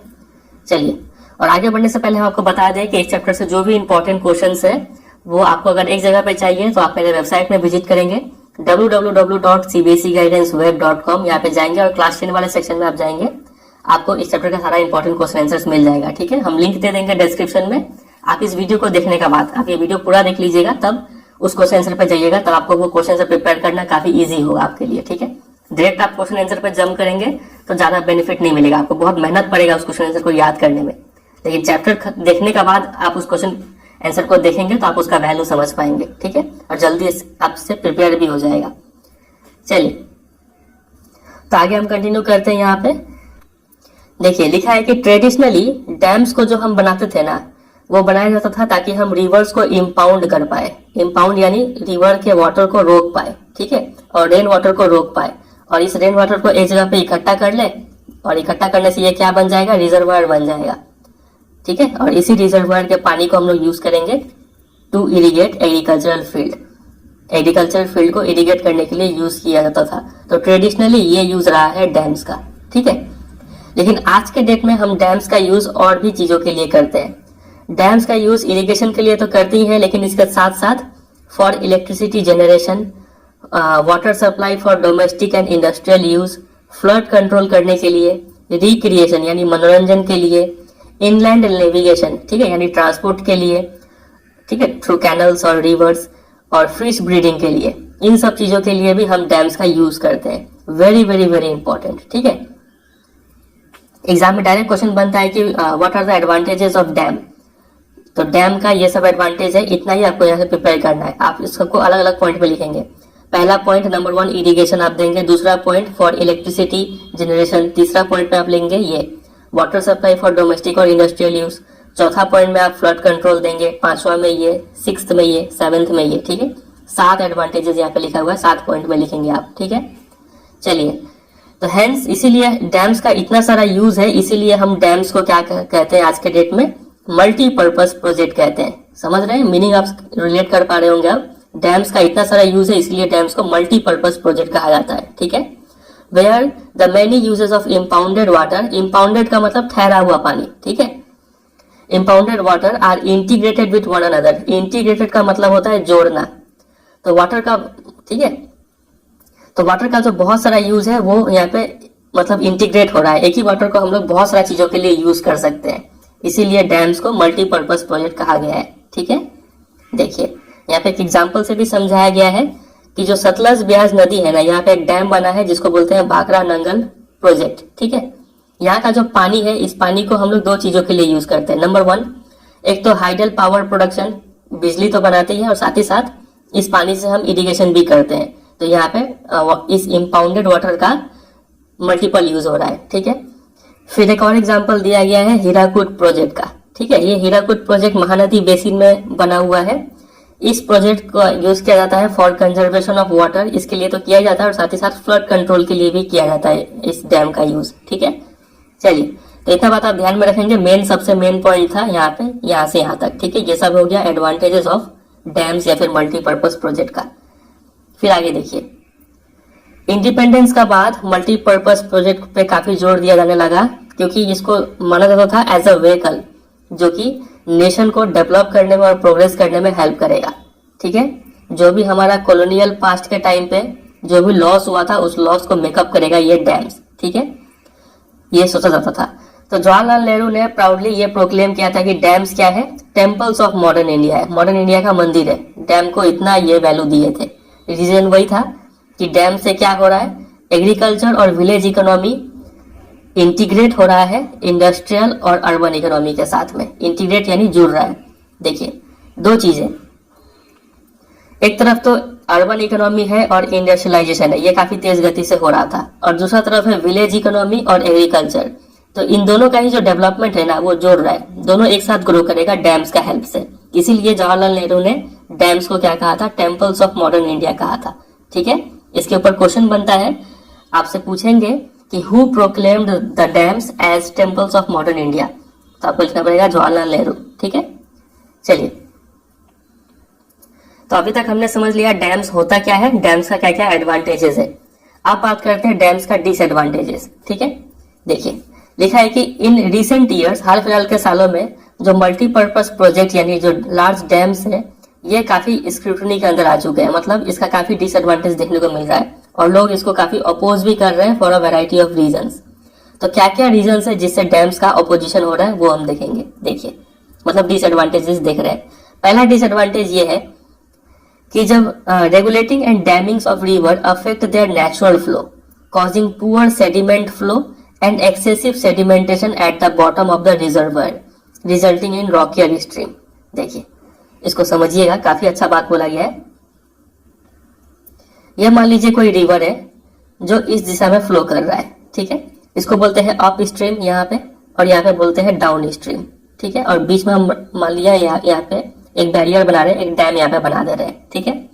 डैम से क्या हो रहा है कि यहाँ पे एक बहुत ज्यादा पानी इकट्ठा हो जा रहा है, जिसको क्या बोलते हैं, रिजर्वायर बोलते हैं। इतना तो समझते हैं। अब देखिए, ये ज्यादा हाइट में है, यहाँ से पानी पहले नदी जो है नेचुरली फ्लो करता हुआ आ रहा है। तो नदी सिर्फ पानी ही नहीं फ्लो करता है, नदी में पानी के साथ साथ जो सेडिमेंट है, ठीक है, जो मिट्टी है, वो भी फ्लो करता है पानी के साथ साथ। अब चूंकि यहाँ पे एक बैरियर बन चुका है, तो ये मिट्टी आके कहाँ पे जमा हो जाएगा, यहाँ पे जमा हो जाएगा, ठीक है। तो वो यहाँ पे लिखा है कि एक्सेसिव सेडिमेंटेशन हो जाता है eight the bottom of the reservoir. इस रिजर्वायर के नीचे में काफी ज्यादा मिट्टी जम जाता है, ठीक है। और इस दिशा में जो जा रहा है, सिर्फ पानी जा रहा है, मिट्टी तो यहाँ पे नहीं जा पा रहा है, मिट्टी यहीं पे रुक जा रहा है। तो पानी जाने का वजह से जो यहाँ पे जो स्ट्रीम है, ये काफी क्या हो जा रहा है, रॉकी है। यहाँ पे काफी पत्थरीला स्ट्रीम बन जा रहा है कि नहीं। और इस पथरीला स्ट्रीम का मतलब पथरीला रिवर का वजह से क्या हो रहा है, जो एक्वेटिक लाइफ है वो काफी हैबिटेट मतलब एक्वेटिक लाइफ काफी इफेक्ट हो रहा है, ठीक है। पुअर हैबिटेट, हैबिटेट का मीनिंग आपको बहुत बार समझा चुके हैं, किसी भी एनिमल का रहने का जगह को हैबिटेट कहते हैं। तो एक्वेटिक लाइफ का ये जो घर है ना, रिवर, ठीक है, ये घर बिगड़ जाता है इस डैम्स का बनने से। समझे कि नहीं समझे? एक बार हम फिर से पढ़ते हैं, आप थोड़ा ध्यान से सुनिएगा। देखिए, जब हम रिवर्स को रेगुलेट करते हैं, मतलब उसका फ्लो को रोकते हैं और डैम बनाते हैं, तो उसका नेचुरल फ्लो जो है वो इफेक्ट होता है। नेचुरल फ्लो इफेक्ट होने से पुअर सेडिमेंट फ्लो होता है, ठीक है, मिट्टी अच्छा से फ्लो नहीं कर पाता है। और ज्यादातर जो मिट्टी है, ज्यादातर जो सेडिमेंट है, वो कहाँ पे जम जाता है, बॉटम ऑफ द रिजर्वायर में जम जाता है। जमने को इंग्लिश में क्या बोलते हैं, सेडिमेंटेशन कहते हैं, ठीक है। इसका इफेक्ट क्या पड़ता है, जो स्ट्रीम बेड है वो रॉकियर यानी पथरीला हो जाता है, और साथ ही साथ जो रिवर का जो एक्वेटिक लाइफ है उनके लिए एक पुअर हैबिटेट तैयार हो जाता है, ठीक है। चलिए, ये हो गया पहला negative impact multipurpose river project या फिर लार्ज डैम्स का, याद रहेगा आपको। चलिए, आ जाते हैं दूसरे इंपैक्ट पे, दूसरा डिसएडवांटेज पे। दूसरा डिसएडवांटेज ये है कि dams also fragment rivers making it difficult for aquatic fauna to migrate especially for spawning. तो डैम्स जब भी बनता है तो इससे क्या होता है कि रिवर्स फ्रैगमेंट होता है, उसका फ्लो ब्रेक हो जाता है, या फिर डैम्स कोई और या फिर रिवर जो है अलग अलग तरीके से भी बहना स्टार्ट कर देता है। ठीक है, इससे जो एक्वेटिक फाउना है, जो पानी में रहने वाले जो लाइफ है, उनको माइग्रेट करने में काफी मुश्किल आता है। ठीक है, खासकर से जो कुछ मछलियां ऐसी होती है जो स्पेसिफिक जगह पे जाके स्पॉनिंग यानी एग रिलीज करती है, अंडा देती है। ठीक है, तो जब डैम्स बन जाता है तो इनका माइग्रेशन पाथ जो है वो अफेक्टेड होता है। ठीक है, यह हो गया दूसरा डिसएडवांटेज डैम्स का। समझे कि नहीं? इससे मतलब आप सिंपल याद रखेंगे कि एक्वेटिक फाउना को माइग्रेट करने में डिफिकल्टी होता है, खासकर से स्पॉनिंग के लिए। स्पॉनिंग का मतलब होता है एग रिलीज। ठीक है, तीसरा डिसएडवांटेज डैम्स का ये है कि जो रिजर्वायर बनता है उससे क्या होता है कि created on the flood plains also submerge the existing vegetation and soil leading to decomposition over a period of time. ये रिवर था यहाँ का, मान लीजिए हमने डैम बना दिया, डैम बनने की वजह से यहाँ पे एक काफी बड़ा रिजर्वायर बन गया। ठीक है, तो रिजर्वायर जो बना तो यहाँ का जो एरिया है जिसको फ्लड प्लेन्स कहते हैं, ये एरिया पे जितने भी वेजिटेशन प्लांट्स थे और जितना भी मिट्टी था यहाँ का, वो क्या हो गया? डूब गया, सबमर्ज हो गया। ठीक है, और पानी में डूबने के बाद कुछ टाइम बाद ये क्या होना शुरू हो जाएगा? डिकम्पोज यानी सड़ना गलना स्टार्ट हो जाएगा। तो ये नेगेटिव इंपैक्ट है डैम्स का। ठीक है, यहाँ पे जो वेजिटेशन है वो लॉस होता है यहाँ पे। ठीक है, चलिए, तो 3 डिसएडवांटेज अभी तक हमने देखा है, आगे और भी है। देखिए, चौथा यहाँ पे बताया गया है ये वाला। Multipurpose projects and large dams have also been the cause of many new environmental movements like Narmada Bachao Andolan and Tehri dam आंदोलन। मल्टीपर्पज प्रोजेक्ट या फिर लार्ज डैम का वजह से कई सारे आंदोलन सामने आए हैं। उनमें से 2 आंदोलन का नाम यहाँ पे दिया हुआ है। आंदोलन को इंग्लिश में क्या कहते हैं? मूवमेंट कहते हैं। ठीक है, पहला है नर्मदा बचाओ आंदोलन और दूसरा है तेहरी डैम आंदोलन। Resistance to this projects has primarily been due to large scale displacement of local community. ये आंदोलन करने का मेन रीजन यही है कि ये लोग इस डैम्स को अपोज कर रहे हैं, मतलब रेजिस्ट कर रहे हैं। ठीक है, रेजिस्टेंस का मतलब आप समझे, साइंस में हम पढ़ाए थे, इसका मतलब होता है बाधा देना। ठीक है, तो लोग यहाँ पे इस डैम्स के खिलाफ, डैम्स को बनने में बाधा दे रहे हैं। क्यों? क्योंकि इससे यहाँ का जो लोकल कम्युनिटी है जहाँ पे डैम्स बन रहा है, वहाँ का जो लोकल कम्युनिटी है उनको डिस्प्लेस किया जा रहा है। मतलब मान लीजिए ये रिवर था, यहाँ पे आपने डैम बना दिया, तो यहाँ पे रिजर्वर बनेगा, तो इसमें काफी ज्यादा जमीन चाहिए होता है। तो आसपास का जो लोकल कम्युनिटी है यहाँ से भी हटाया जाएगा, क्योंकि पानी रिलीज होगा तो कभी कभी फ्लड भी आएगा। ठीक है, तो यहाँ का काफी जगह खाली कराया जाता है। तो ये जो लोकल कम्युनिटी है वो लार्ज स्केल डिस्प्लेस हो रहे हैं। ठीक है, इनको यहाँ से हटाया जा रहा है, कहीं और बसाया जा रहा है। तो इसके खिलाफ इस आंदोलन को लॉन्च किया गया था। ठीक है, तो ये 2 आंदोलन का नाम आप याद रखेंगे। पहला है नर्मदा बचाओ आंदोलन और दूसरा है तेहरी डैम आंदोलन। इसके ऊपर क्वेश्चन बनता है, आपसे डायरेक्ट पूछेंगे कि enlist 2 social movements caused by construction of dams. Dams की वजह से कम 2 मूवमेंट का नाम बताइए।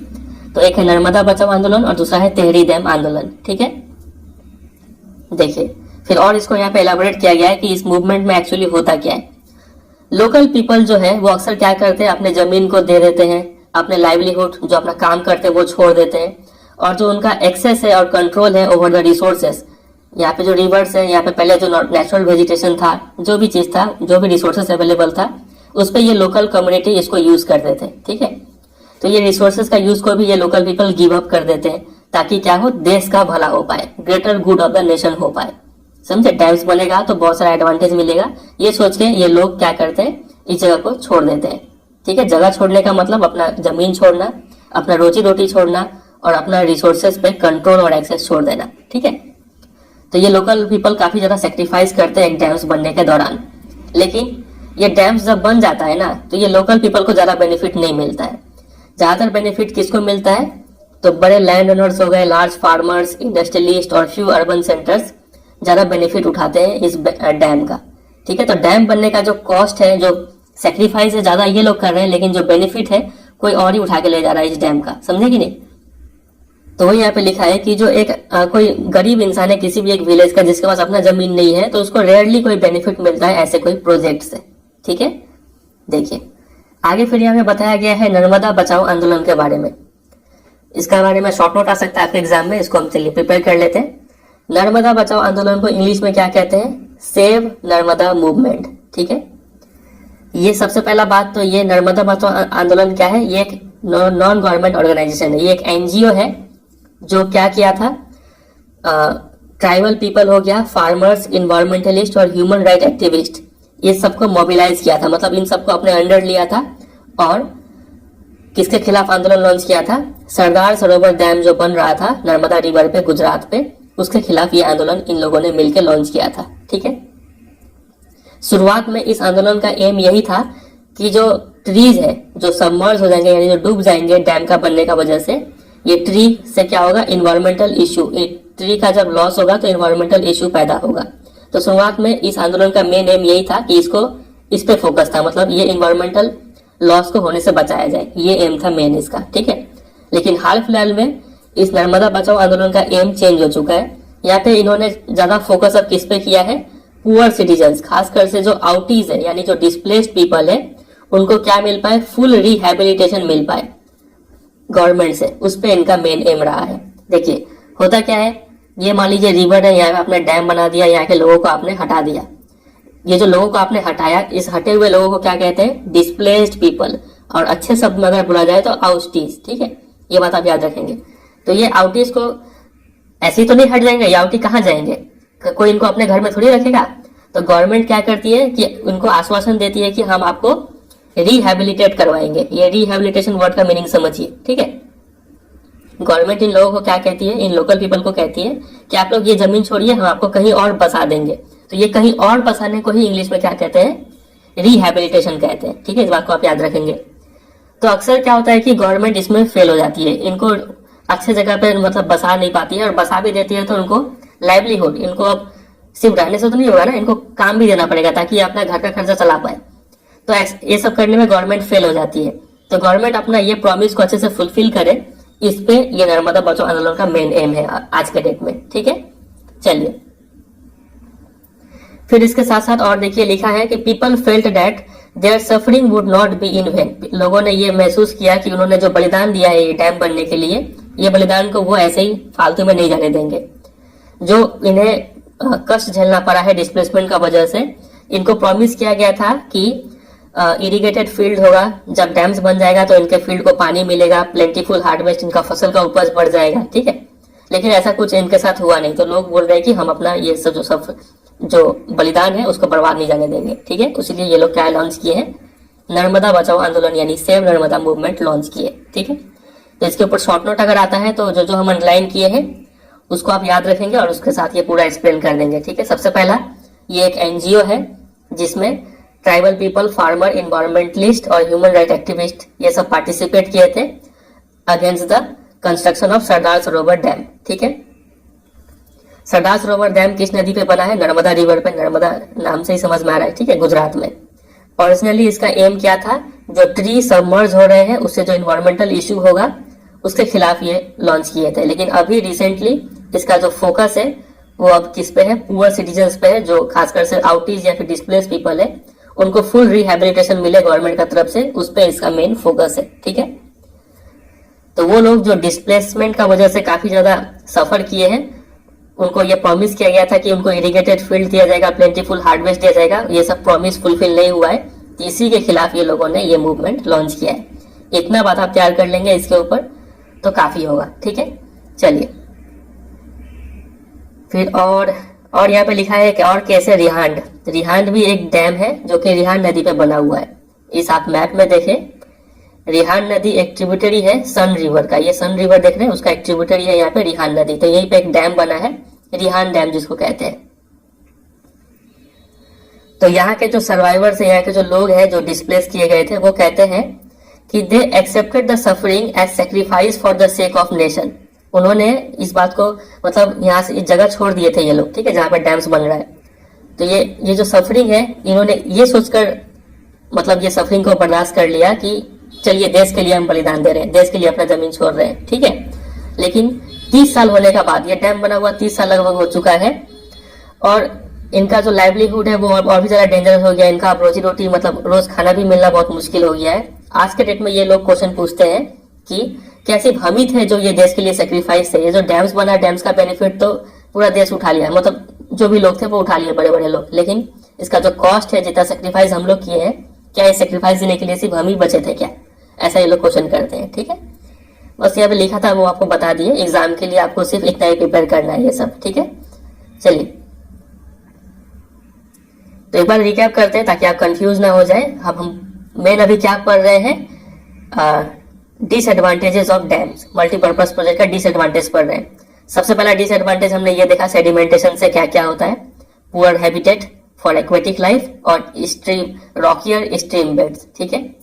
ये पहला डिसएडवांटेज था। दूसरा डिसएडवांटेज ये है कि एक्वेटिक फाउना को माइग्रेट करने में डिफिकल्टी होता है। तीसरा डिसएडवांटेज था कि वेजिटेशन और जो सॉइल है वो सबमर्ज हो जाते हैं यानी डूब जाते हैं, इससे इनका डिकम्पोजिशन होता है over a period of time, ठीक है। तीसरा और चौथा डिसएडवांटेज हमने ये देखा कि कई सारे जो इन्वायरमेंटल मूवमेंट है वो देखने को मिल रहा है because of multipurpose project. Environmental movement हो क्यों रहा है? क्योंकि जो लोकल पीपल जो खासकर से अपना लैंड लाइवलीहुड दिए थे उनको कुछ बेनिफिट नहीं मिल रहा है इस डैम से, ठीक है। चलिए तो इसके कारण कई सारा मूवमेंट लॉन्च हो रहा है, तो ये हो गया चौथा डिसएडवांटेज। चलिए मूव करते हैं फिफ्थ डिसएडवांटेज पे। फिफ्थ डिसएडवांटेज यहाँ पे दिया हुआ है, ये जो ऊपर में है येलो बॉक्स, इसमें सरदार सरोवर डैम के बारे में बताया गया है। नर्मदा नदी पे बना है ये, ठीक है। इसके बारे में अभी हमने यहीं पे देखा था, ठीक है। ये one of the largest water resource project है जिसमें 4 स्टेट को कवर किया गया है, महाराष्ट्र, मध्य प्रदेश, गुजरात, राजस्थान। बस इतना ही बात आप ध्यान रखें, इससे ज्यादा तो कुछ काम का है नहीं यहाँ पे। चलिए बात करते हैं फिफ्थ डिसएडवांटेज पे। फिफ्थ डिसएडवांटेज इरिगेशन से रिलेटेड है। देखिए डैम बनेगा तो डैम का मतलब है कि वहां पे लोगों को पानी मिलेगा इरिगेशन करने के लिए। तो जब लोगों को पानी मिलता है ना, ज्यादा पानी मिल जाता है इरिगेशन करने के लिए, तब वहां के जो फार्मर्स है वो क्या करते हैं, क्या तो वाटर इंटेंसिव कल्टीवेशन करना शुरू कर देते हैं या फिर कमर्शियल क्रॉप्स ग्रो करना शुरू कर देते हैं। देखिए irrigation has also change the cropping pattern of many region. जब इरिगेशन यानी अश्योर्ड वाटर सप्लाई जब मिलने लगता है लोगों को, जो फार्मर्स है उनको, तब ये क्या करते हैं, अपना क्रॉपिंग पैटर्न को चेंज कर लेते हैं। मतलब पहले जो क्रॉप उगा रहे थे वो क्रॉप अब नहीं उगाकर वो वाटर इंटेंसिव और कमर्शियल क्रॉप्स ग्रो करना शुरू कर देते हैं। वाटर इंटेंसिव मतलब ऐसे क्रॉप्स जो जिनको ग्रो करने में काफी ज्यादा पानी लगता है, ठीक है। और कमर्शियल क्रॉप्स वो क्रॉप्स होते हैं जिनको मतलब बेच के पैसा कमाया जा सके, ठीक है। इसका ऑपोजिट होता है सबसिस्टेंस क्रॉप्स। तो क्रॉपिंग पैटर्न चेंज होने का वजह से क्या होता है, इकोलॉजिकल कॉन्सिक्वेंसेस देखने को मिलता है, जैसे कि सैलिनाइजेशन ऑफ द सॉइल। सॉइल पे बैड इफेक्ट पड़ता है। सॉइल क्या होता है, सैलिनाइज, नमकीन हो जाता है, ठीक है, मिट्टी खराब हो जाता है। क्योंकि आप देखिए हर टाइप का सॉइल में आप हर टाइप का क्रॉप ग्रो नहीं कर सकते हैं। स्पेशल टाइप का सॉइल में एक खास क्रॉप ही ग्रो करता है, लेकिन सिंस यहाँ पे इरिगेशन अवेलेबल है तो फार्मर्स क्या करते हैं, जबरदस्ती जहाँ पे ग्रो नहीं भी करना चाहिए वहां पे भी ग्रो कर रहे हैं, एक्सेस पानी पटा पटा कर, ठीक है। फिर कमर्शियल क्रॉप्स ग्रो कर रहे हैं ज्यादा इनकम का चक्कर में। इससे क्या हो रहा है, मिट्टी पे बैड इफेक्ट पड़ रहा है और मिट्टी क्या हो रहा है, सैलिनाइज हो जा रहा है, समझे। तो ये हो गया फिफ्थ डिसएडवांटेज डैम्स का, समझे कि नहीं। इरिगेशन से क्रॉपिंग पैटर्न चेंज, जिससे कि फार्मर्स शिफ्ट कर रहे हैं वाटर इंटेंसिव और कमर्शियल क्रॉप्स की तरफ। इससे इकोलॉजिकल कॉन्सिक्वेंस जैसे कि सैलिनाइजेशन ऑफ सॉइल ये देखने को मिल रहा है। इतना बात लिख देंगे। चलिए अब आ जाते हैं सिक्स्थ, छठे डिसएडवांटेज पे। सिक्स्थ ये है, it has transform the social landscape, that is increasing the social gap between the richer land owners and the landless poor.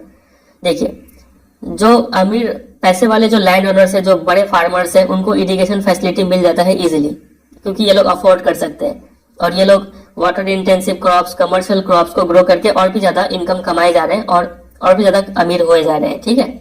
और वहीं दूसरी तरफ है लैंडलेस पुअर, इनके पास रिसोर्सेज की कमी की वजह से ये और नहीं कमा पा रहे हैं, तो ये लोग और गरीब होते जा रहे हैं और ये जो रिच लैंड ओनर है ये और भी ज्यादा रिच होते जा रहे हैं, ठीक है। इससे जो सोशल गैप है, समाज में जो दोनों के बीच में गैप है, वो गैप और भी बढ़ते जा रहा है। तो ये सिक्स्थ डिसएडवांटेज हो गया ये डैम्स का, ठीक है। चलिए अब आते हैं सेवेंथ डिसएडवांटेज पे। सेवेंथ डिसएडवांटेज ये है कि डैम से कई बार कॉन्फ्लिक्ट देखने को मिलता है लोगों के बीच में। कुछ लोग चाहते हैं कि डैम का पानी का कुछ अलग तरीके से यूज हो, अलग बेनिफिट मिले। कुछ लोग चाहते हैं कि डैम का पानी का कुछ अलग तरीके से यूज हो, ठीक है। मतलब ये डैम है तो डैम्स का हर कोई लोग अलग चाहता है अलग तरीके से यूज हो, कोई लोग चाहता है कि अलग तरीके से यूज हो। तो इन दो लोगों के बीच में क्या होने लगता है, कॉन्फ्लिक्ट होने लगता है। तो ये सेवेंथ डिसएडवांटेज हो गया डैम्स का, ठीक है। एक बार पढ़ते हैं, देखिए। The dams create conflict between people wanting different uses and benefit from the same water source. Same dam से आप अलग अलग, कोई अलग अलग यूज, अलग अलग बेनिफिट चाहता है, तो वहां पे लोगों के बीच में कॉन्फ्लिक्ट पैदा होता है। इसका एक एग्जाम्पल दिया गया है कि गुजरात में जो साबरमती बेसिन के जो फार्मर्स थे वो लोग काफी एजिटेटेड हो गए थे, मतलब आंदोलन लॉन्च कर दिए थे, और लगभग एक वहां पे दंगा फसाद जैसा सिचुएशन क्रिएट हो गया था। क्यों? क्योंकि वहां पे जो पानी है वो अर्बन एरियाज में सप्लाई किया जा रहा था, जबकि ड्राउट का सिचुएशन प्रिवेल कर रहा था वहां पे। तो वही वाटर को अलग तरीके से यूज किया जा रहा है, जबकि वहां पे नीड कुछ और है। तो इस वजह से यहाँ पे लगभग एक राइट क्रिएट हो गया था। ठीक है, चलिए फिर अगला डिसएडवांटेज, एट्थ है ये। एट्थ डिसएडवांटेज ये है कि डैम से क्या होता है कि इंटर स्टेट वाटर डिस्प्यूट्स, दो स्टेट के बीच में भी झगड़ा हो जाता है डैम्स को लेके, कि वो डैम का ज्यादातर पानी कौन लेगा, डैम को बनाने में जो खर्च लगा है, जो कॉस्ट और बेनिफिट है, कौन ज्यादा पैसा लगाएगा, कौन ज्यादा उसका बेनिफिट लेगा, इसके ऊपर भी दो स्टेट के बीच में झगड़ा हो जाता है वाटर शेयरिंग को लेके। ठीक है, देखिए, inter state water dispute are also becoming common with regard to sharing the cost and benefit of the multipurpose project. समझ गए? चलिए, इंटर स्टेट वाटर का डिस्प्यूट का यहाँ पे एग्जाम्पल दिया गया है कि जो कृष्णा गोदावरी जो डिस्प्यूट है, कर्नाटका और आंध्र प्रदेश ये दो स्टेट के बीच में लेके झगड़ा है, इन दोनों का गवर्नमेंट को लेके। ठीक है, चलिए आगे मूव करते हैं। आगे यहाँ पे डैम्स, मेजर डैम्स और रिवर्स के बारे में बताया गया है। तो यहाँ पे हम कुछ कुछ रेड से मार्क करके रखे हुए हैं। ये सब ऐसे डैम्स है जो आपके सिलेबस में लिखा हुआ है, यानी मैप पॉइंटिंग में इसको आपको लोकेट, आइडेंटिफाई एंड लोकेट करने के लिए बोलेंगे। ठीक है, तो मैप के लिए हम अलग से एक वीडियो बनाएंगे ही। इसमें आप सिर्फ इतना बात जान लीजिए कि यही कितना है यहाँ पे, 1 2 3 4 5 6 7 8, यही 8 जो डैम्स है, इनका ही आपको नाम और लोकेशन याद रखना है। ठीक है, कैसे याद रखना है तो वो हम आपको बताएंगे मैप वाले वीडियो में। ठीक है, चलिए, तो इसको आप अभी फिलहाल के लिए स्किप कर दीजिए, मैप वाले वीडियो में आपको तैयार करा देंगे। आगे कंटिन्यू करते हैं हमारे टॉपिक को, और क्या क्या डिसएडवांटेज है डैम का। देखिए, ज्यादातर जो ऑब्जेक्शन है ना इस प्रोजेक्ट को लेके, वो ऑब्जेक्शन इससे रिलेटेड है कि ये जो प्रोजेक्ट बनाया गया था, जिस मकसद से बनाया गया था, उस मकसद को अचीव करने में ये प्रोजेक्ट फेल हो गया है। ठीक है, इस वजह से ज्यादातर ऑब्जेक्शन आ रहा है डैम्स को लेके। फॉर एग्जाम्पल, डैम्स का मेन काम क्या है कि ये क्या कर पाए, फ्लड कंट्रोल कर पाए। लेकिन रियल लाइफ में क्या पाया जाता है कि डैम का वजह से ही फ्लड आता है। डैम्स को बनाया गया था फ्लड कंट्रोल करने के लिए, तो यहाँ पे देखा जा रहा है कि डैम से ही फ्लड आ रहा है। क्यों? क्योंकि रिजर्वायर में जब बहुत ज्यादा सेडिमेंटेशन हो जाता है, सेडिमेंटेशन याद है ना कि भूल गए?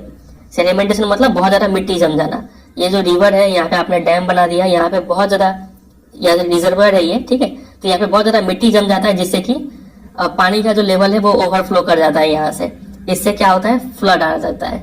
ठीक है, तो यहाँ पे लिखा है डैम्स को बनाया गया था फ्लड कंट्रोल करने के लिए, जबकि डैम्स क्या कर रहा है, फ्लड्स को और ट्रिगर कर रहा है। इसके अलावा और कुछ डिसएडवांटेज है। देखिए, the big dams have mostly been unsuccessful in controlling floods at the time of excessive rainfall. जब बहुत ज्यादा रेनफॉल होता है तो बड़े बड़े डैम्स भी फेल हो जाते हैं फ्लड को कंट्रोल करने में। ठीक है, चलिए आगे लिखा हुआ है, द फ्लड का वजह से जो लाइफ है और प्रॉपर्टी है, इन दोनों का डैमेज तो होता ही है, लेकिन साथ ही साथ एक्सटेंसिव सॉइल इरोजन भी होता है। तो सॉइल इरोजन एक अगला डिसएडवांटेज हो गया इस डैम्स का। ठीक है, फिर आगे, sedimentation also meant that the flood plains were deprived of silt, a natural fertiliser, further adding on to the problem of land degradation. देखिए, ये रिवर था, यहाँ पे आपने डैम बना दिया, हमें पता है जो मिट्टी है वो यहाँ पे जम जाएगा, सेडिमेंटेशन हो जाएगा। ठीक है, उस वजह से यहाँ पे सिर्फ पानी फ्लो करेगा, तो यहाँ पे जो बेड है, रिवर बेड, वो काफी रॉकियर हो जाएगा। ठीक है, पथरीला हो जाएगा। तो जिस वजह से देखिए, ये सेडिमेंट में क्या है, जो सिल्ट है, टाइप का मिट्टी क्ले होता है, वो भी यहीं पे रुक जाता है। ये मिट्टी क्ले काफी अच्छा फर्टिलाइजर माना जाता है। तो ये मिट्टी क्ले नीचे का जो फ्लड प्लेन है वहां पे नहीं जा पा रहा है, मतलब यहाँ का जो मिट्टी है वो भी, लैंड है वो भी डिग्रेड हो जा रहा है। ये लैंड ज्यादा यूजफुल नहीं है खेती करने के लिए। ठीक है, तो ये अगला डिसएडवांटेज हो गया डैम का। और लास्ट में कुछ और भी डिसएडवांटेज बताया गया है। मल्टीपर्पज प्रोजेक्ट से क्या होता है, अर्थक्वेक आता है, वाटर बॉर्न डिजीजेस, ये पानी एक जगह जमा हो रहा है तो कई सारा डिजीज भी फैल जाता है कभी कभी, पेस्ट, पॉल्यूशन, ठीक है, एक्सेसिव यूज ऑफ वाटर, तो ये सब कुछ और भी डिसएडवांटेज हो गया मल्टीपर्पज प्रोजेक्ट का। समझे कि नहीं? तो हम देख रहे हैं कि एडवांटेज से बहुत ज्यादा डिसएडवांटेज हो गया है मल्टीपर्पज प्रोजेक्ट का। चलिए तो इतना ही था ये टॉपिक। अब आज यहाँ पे तीसरा टॉपिक है रेन वाटर हार्वेस्टिंग। उसको स्टार्ट करने से पहले हम कुछ क्वेश्चंस देखेंगे कि कौन सा क्वेश्चंस बन सकता है इस टॉपिक पे। देखिए, सबसे पहला क्वेश्चन तो आपको इस लाइन के ऊपर पूछेंगे, आपसे बोलेंगे कि explain reasons why in the recent years multipurpose river valley projects and large dams have come under great scrutiny. तो ये क्यों हुआ है, क्यों आज के डेट में, मतलब हाल फिलहाल के टाइम पे जो ये डैम्स है और जो मल्टीपर्पज प्रोजेक्ट है ये क्यों ज्यादा स्क्रूटनी में है, तो इसका रीजन बताइए। तो इसमें आपको ये सारा डिसएडवांटेज जो है डैम्स का वो लिख देना है। 8, 9, 10 पॉइंट हमने देख लिया है, तो कोई भी मार्क्स के हिसाब से आप उतना पॉइंट लिख देंगे, ठीक है। चलिए, फिर अगला क्वेश्चन यहाँ पे बन सकता है, इसके ऊपर एक ब्रॉड टॉपिक में क्वेश्चन पूछेंगे। बहुत फेमस क्वेश्चन है ये, पहले भी बहुत बार आ चुका है बोर्ड एग्जाम में। आपसे बोलेंगे कि compare the advantages and disadvantages of multipurpose river valley project. Advantage और डिसएडवांटेज दोनों कंपेयर कीजिए। तो कम से कम 4 एडवांटेज और 4 डिसएडवांटेज तो आपको प्रिपेयर करके जाना ही है, ठीक है। एडवांटेज यही होगा, यहाँ पे जो हमने 7 पॉइंट देखा था एडवांटेज में, इसी में से कोई 4 को आपको पॉइंट वाइज लिखना है, ठीक है। याद रखिएगा, ऐसे पैराग्राफ में मत लिख दीजिएगा। नंबर 1 में आप लिखेंगे ये फॉर इरिगेशन, नंबर 2 में लिखेंगे फॉर इलेक्ट्रिसिटी जनरेशन, ठीक है। 3 में लिखेंगे ये सब पॉइंट वाइज लिखेंगे एडवांटेजेस, और डिसएडवांटेजेस भी पॉइंट वाइज, ठीक है। तो इसको आप प्रिपेयर कर लेंगे। चलिए, इतना ही चीज था। एक बार हम रिकैप करें ताकि आप कंफ्यूज ना हो जाए।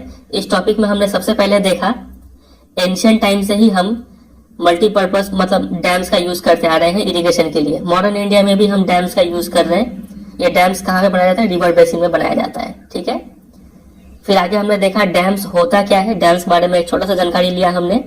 डैम्स हम रिजर्वोयर को बोलते हैं, डैम्स में स्पिलवे होता है, डैम्स का क्लासिफिकेशन हमने देख लिया, ठीक है। इसके बाद डैम्स का एडवांटेजेस, ये हमने एडवांटेजेस देखा, और इसी एडवांटेजेस का वजह से डैम्स को क्या बोलते हैं, मल्टीपर्पज प्रोजेक्ट बोलते हैं, ठीक है। कैसे, तो यहाँ पे हमने 2 एग्जाम्पल भी देखा। जो भाखड़ा नंगल प्रोजेक्ट है, कैसे इसका मल्टीपल यूज किया जा रहा है। फिर जो हीराकुद प्रोजेक्ट है, इसका भी कैसे मल्टीपल यूज किया जा रहा है, वो हमने देखा, ठीक है। फिर हमने देखा कि जवाहरलाल नेहरू ने क्या बोला था, डैम्स को टेम्पल्स ऑफ मॉडर्न इंडिया कहा था। क्यों कहा था, वही हमने यहाँ पे देखा था कि यह एग्रीकल्चर और विलेज इकोनॉमी को इंटीग्रेट कर रहा है, यानी जोड़ रहा है इंडस्ट्रियलाइजेशन और अर्बन इकोनॉमी के साथ में, ठीक है। चलिए, इसके बाद हम आ गए थे डिसएडवांटेजेस ऑफ डैम पे। डिसएडवांटेजेस बहुत सारा है। नंबर 1, सेडिमेंटेशन से रॉकियर स्ट्रीम बेड देखने को मिलता है, और साथ ही साथ poor habitat for aquatic life.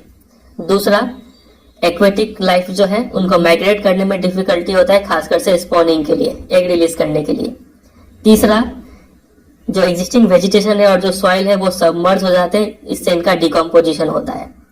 चौथा, काफी ज्यादा मूवमेंट है वो लॉन्च हो गया है डैम्स के खिलाफ। क्यों, क्योंकि इससे लोकल पीपल डिस्प्लेस हो जाते हैं, उनका लाइवलीहुड लॉस होता है, लैंड गिव अप करना पड़ता है, और इसके बदले में इस लोकल पीपल को उतना बेनिफिट नहीं मिल पाता है, ठीक है।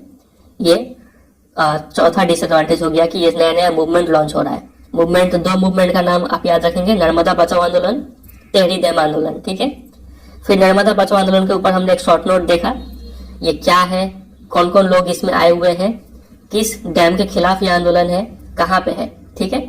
इसका मेन फोकस पहले क्या था और अब क्या है वो हमने देखा, ठीक है। चलिए, इसके बाद हम आ गए एक अगले डिसएडवांटेज पे। अगला डिसएडवांटेज था इरिगेशन से रिलेटेड। इससे क्या होता है, क्रॉपिंग पैटर्न चेंज हो रहा है, जिससे कि सॉइल का सैलिनाइजेशन हो रहा है।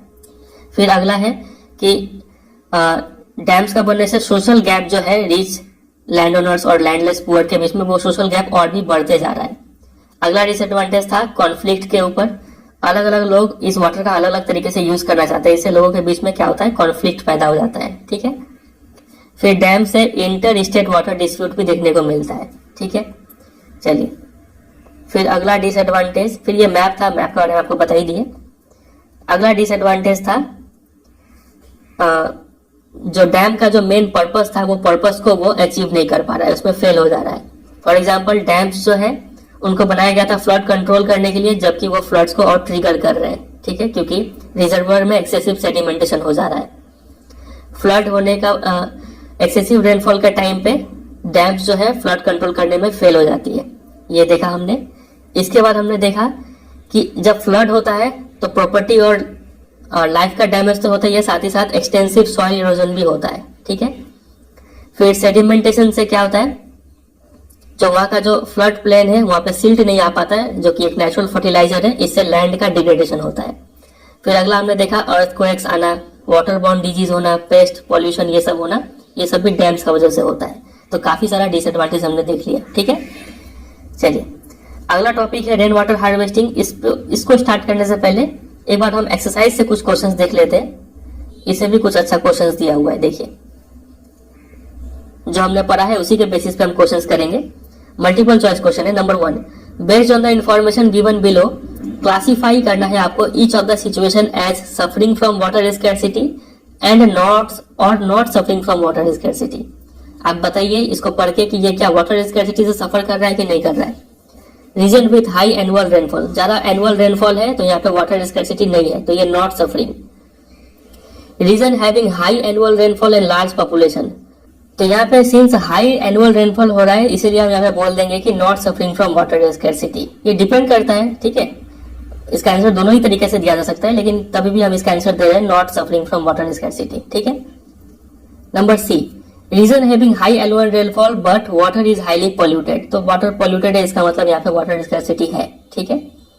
Region having low rainfall and low pollution, rainfall कम है इसका मतलब यहाँ पे वाटर स्कैरसिटी होगा, सफरिंग फ्रॉम वाटर स्कैरसिटी है ये। ठीक है। चलिए नेक्स्ट क्वेश्चन देखिए नंबर 2। इसमें बोला गया कि which one of the following statement is not an argument in favour of multipurpose river project. तो मतलब आपको पूछ रहा है आपसे कि कौन सा डिसएडवांटेज है मल्टीपर्पज रिवर प्रोजेक्ट का। देखिए multipurpose project bring water to those area which suffer from water scarcity, ये तो सही है। तो आर्ग्यूमेंट आपको देना है नॉट इन फेवर। ठीक है, मतलब ये डिसएडवांटेज आपको बताना है, तो ये तो एडवांटेज हो गया, ये आंसर नहीं होगा हमारा। Multipurpose project by regulating water flow helps to control flood, ये भी एडवांटेज है। Multipurpose project lead to large scale displacement and loss of livelihood, हाँ ये एक डिसएडवांटेज है इसका डैम्स का, तो ये आंसर हो जाएगा ऑप्शन नंबर सी। ठीक है। डी में लिखा हुआ था कि multipurpose project generate electricity for industries and homes, ये भी एडवांटेज है। चलिए आगे देखते हैं। अगला यहाँ पे नंबर 3 में बोला गया कि here are some false statement, identify the mistake and rewrite them correctly. Number A, multiplying urban centres with large and dense population and urban lifestyle have helped in proper utilisation of urban water resources. नहीं, ये help नहीं किया है, have caused improper utilisation यहाँ पे हो जाएगा। ठीक है। चलिए दूसरा है regulating and damming of river does not affect the reverse natural flow, यहाँ पे होगा अफेक्ट, नॉट हटा देना है। ठीक है, डैम बनाने से रिवर का नेचुरल फ्लो अफेक्ट होता है। Number C, in Gujarat the Sabarmati basin farmers were not agitated, गलत है, वो एजिटेटेड थे with higher priority given to water supply in urban areas particularly during droughts. ठीक है। चलिए तो बस इतना ही है, ये डी तो अभी तक हमने पढ़ा नहीं है, जब पढ़ लेंगे तब इस क्वेश्चन को कर लेंगे। अब स्टार्ट करते हैं अगला टॉपिक रेन वाटर हार्वेस्टिंग। लेकिन उम्मीद करते हैं आप थक गए होंगे, हम भी थोड़ा थक गए हैं। एक ब्रेक लेते हैं, छोटा सा ब्रेक लेने के बाद हम इस अगले टॉपिक को स्टार्ट करते हैं। ठीक है।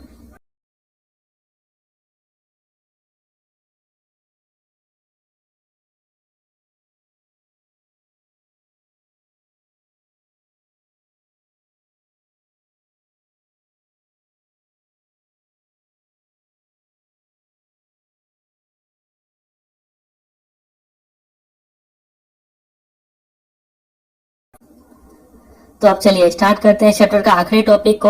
आखिरी टॉपिक है रेन वाटर हार्वेस्टिंग। ठीक है। चलिए अभी हमने स्टडी किया था कि जो ये जो मल्टीपर्पज प्रोजेक्ट होते हैं ना, इनका काफी ज्यादा डिसएडवांटेज है और लोग इसका काफी हद तक विरोध भी कर रहे हैं। ठीक है। तो इसका अल्टरनेटिव क्या है?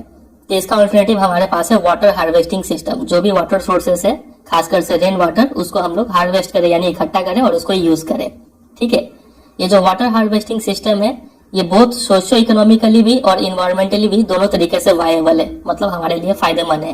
ठीक है, पैसा के दृष्टिकोण से भी, सामाजिक दृष्टिकोण से भी और इन्वायरमेंट का रूप से भी ये अच्छा माना जाता है रेन वाटर हार्वेस्टिंग सिस्टम। ठीक है। देखिए हमने अभी थोड़ी देर पहले पढ़ा था कि हमारे कंट्री में एंशियंट टाइम से ही, काफी पुराने टाइम से ही हमारे कंट्री में हाइड्रोलिक स्ट्रक्चर यानी डैम्स, कैनल्स ये सब पाए जाते थे। ठीक है, लोग इसका यूज करते थे। इसके साथ साथ इन हाइड्रोलिक स्ट्रक्चर के साथ साथ हमारे कंट्री में वाटर हार्वेस्टिंग सिस्टम भी काफी पहले से ही प्रचलित है। ठीक है। लोगों को क्या था पहले के टाइम में, काफी अच्छा इन डेप्थ नॉलेज था कि कब रेनफॉल होगा, रेनफॉल कितना अमाउंट में होगा, उसका पैटर्न क्या होगा, ठीक है। फिर सॉइल टाइप किस जगह पे कैसा पाया जाता है। तो इस नॉलेज के बेसिस पे लोगों ने काफी वाइड रेंजिंग टेक्निक्स डेवलप कर रखे थे रेन वाटर को हार्वेस्ट करने का, और ग्राउंड वाटर को भी, और रिवर वाटर को भी, और फ्लड वाटर को भी। इन सब पानी को कैसे यूज किया जाए अपने फायदे के लिए, ये हमारे कंट्री में काफी पुराने टाइम से ही यूज किया जा रहा है, ठीक है।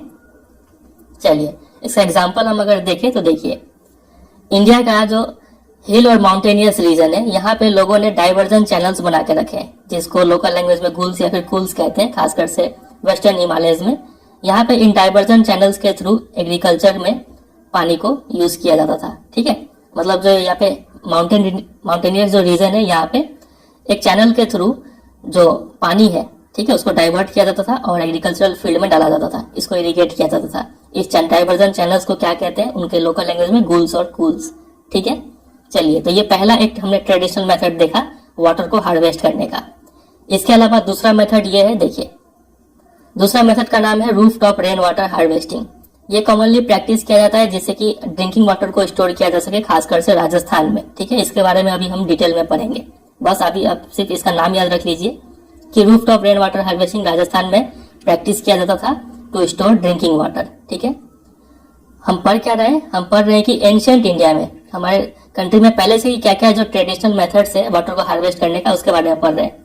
पहला तरीका ये था, गुल्स और कुल्स के थ्रू हमने वाटर को हार्वेस्ट किया। दूसरा तरीका है roof top rain water harvesting, खासकर से राजस्थान में, ठीक है।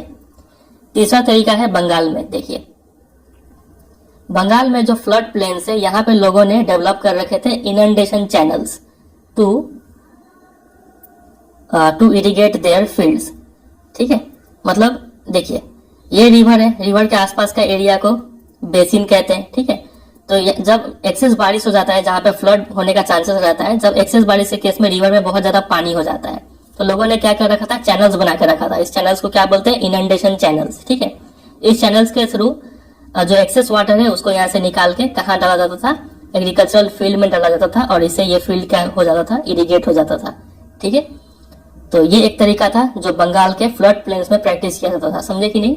देखिए एक बार फिर पढ़ रहे हैं, लिखा है कि in the flood plains of Bengal people ने डेवलप कर रखा था इनंडेशन चैनल्स। इसका मीनिंग समझे, मतलब रिवर में जो एक्सेस वाटर है उसको एक चैनल के थ्रू डाइवर्ट किया जाता था और उसको एग्रीकल्चरल फील्ड में उस पानी को यूज किया जाता था इरिगेट करने के लिए, ठीक है। तो ये भी एक क्या है, ट्रेडिशनल मेथड है जो इंडिया में पहले से ही प्रचलित है। इसके अलावा जो इंडिया में एरिड, मतलब एरिड का वर्ड का मतलब होता है ड्राई। इंडिया में जो ड्राई और सेमी ड्राई रीजन्स है, वहां पे एग्रीकल्चरल फील्ड को यूज किया जाता था एज अ स्टोरेज स्ट्रक्चर। यहाँ पे बारिश के पानी को स्टोर किया जाता था, ठीक है। That allowed the water to stand, यहाँ पे पानी ठहरता था और इससे सॉइल को सफिशिएंट अमाउंट में मॉइस्चर मिल जाता था, ठीक है। इसका एग्जाम्पल है खादिन्स इन जैसलमेर, जोहाच in other parts of Rajasthan, ठीक है। यहाँ पे इस टाइप का सिस्टम देखने को मिलता था, समझे कि नहीं। तो ये सब कुछ ट्रेडिशनल मेथड से रेन वाटर को हार्वेस्ट करने का। तो इसके ऊपर क्वेश्चन बनता है, आपसे एग्जाम में बोलेंगे कि describe 3 traditional methods of rain water harvesting practice in India. 3 traditional methods के बारे में बताना है। तो पहला तो हो गया गुल्स और कुल्स के बारे में आप लिखेंगे पूरा यहाँ से यहाँ तक। दूसरा हो गया roof top rain water harvesting यहाँ से यहाँ तक।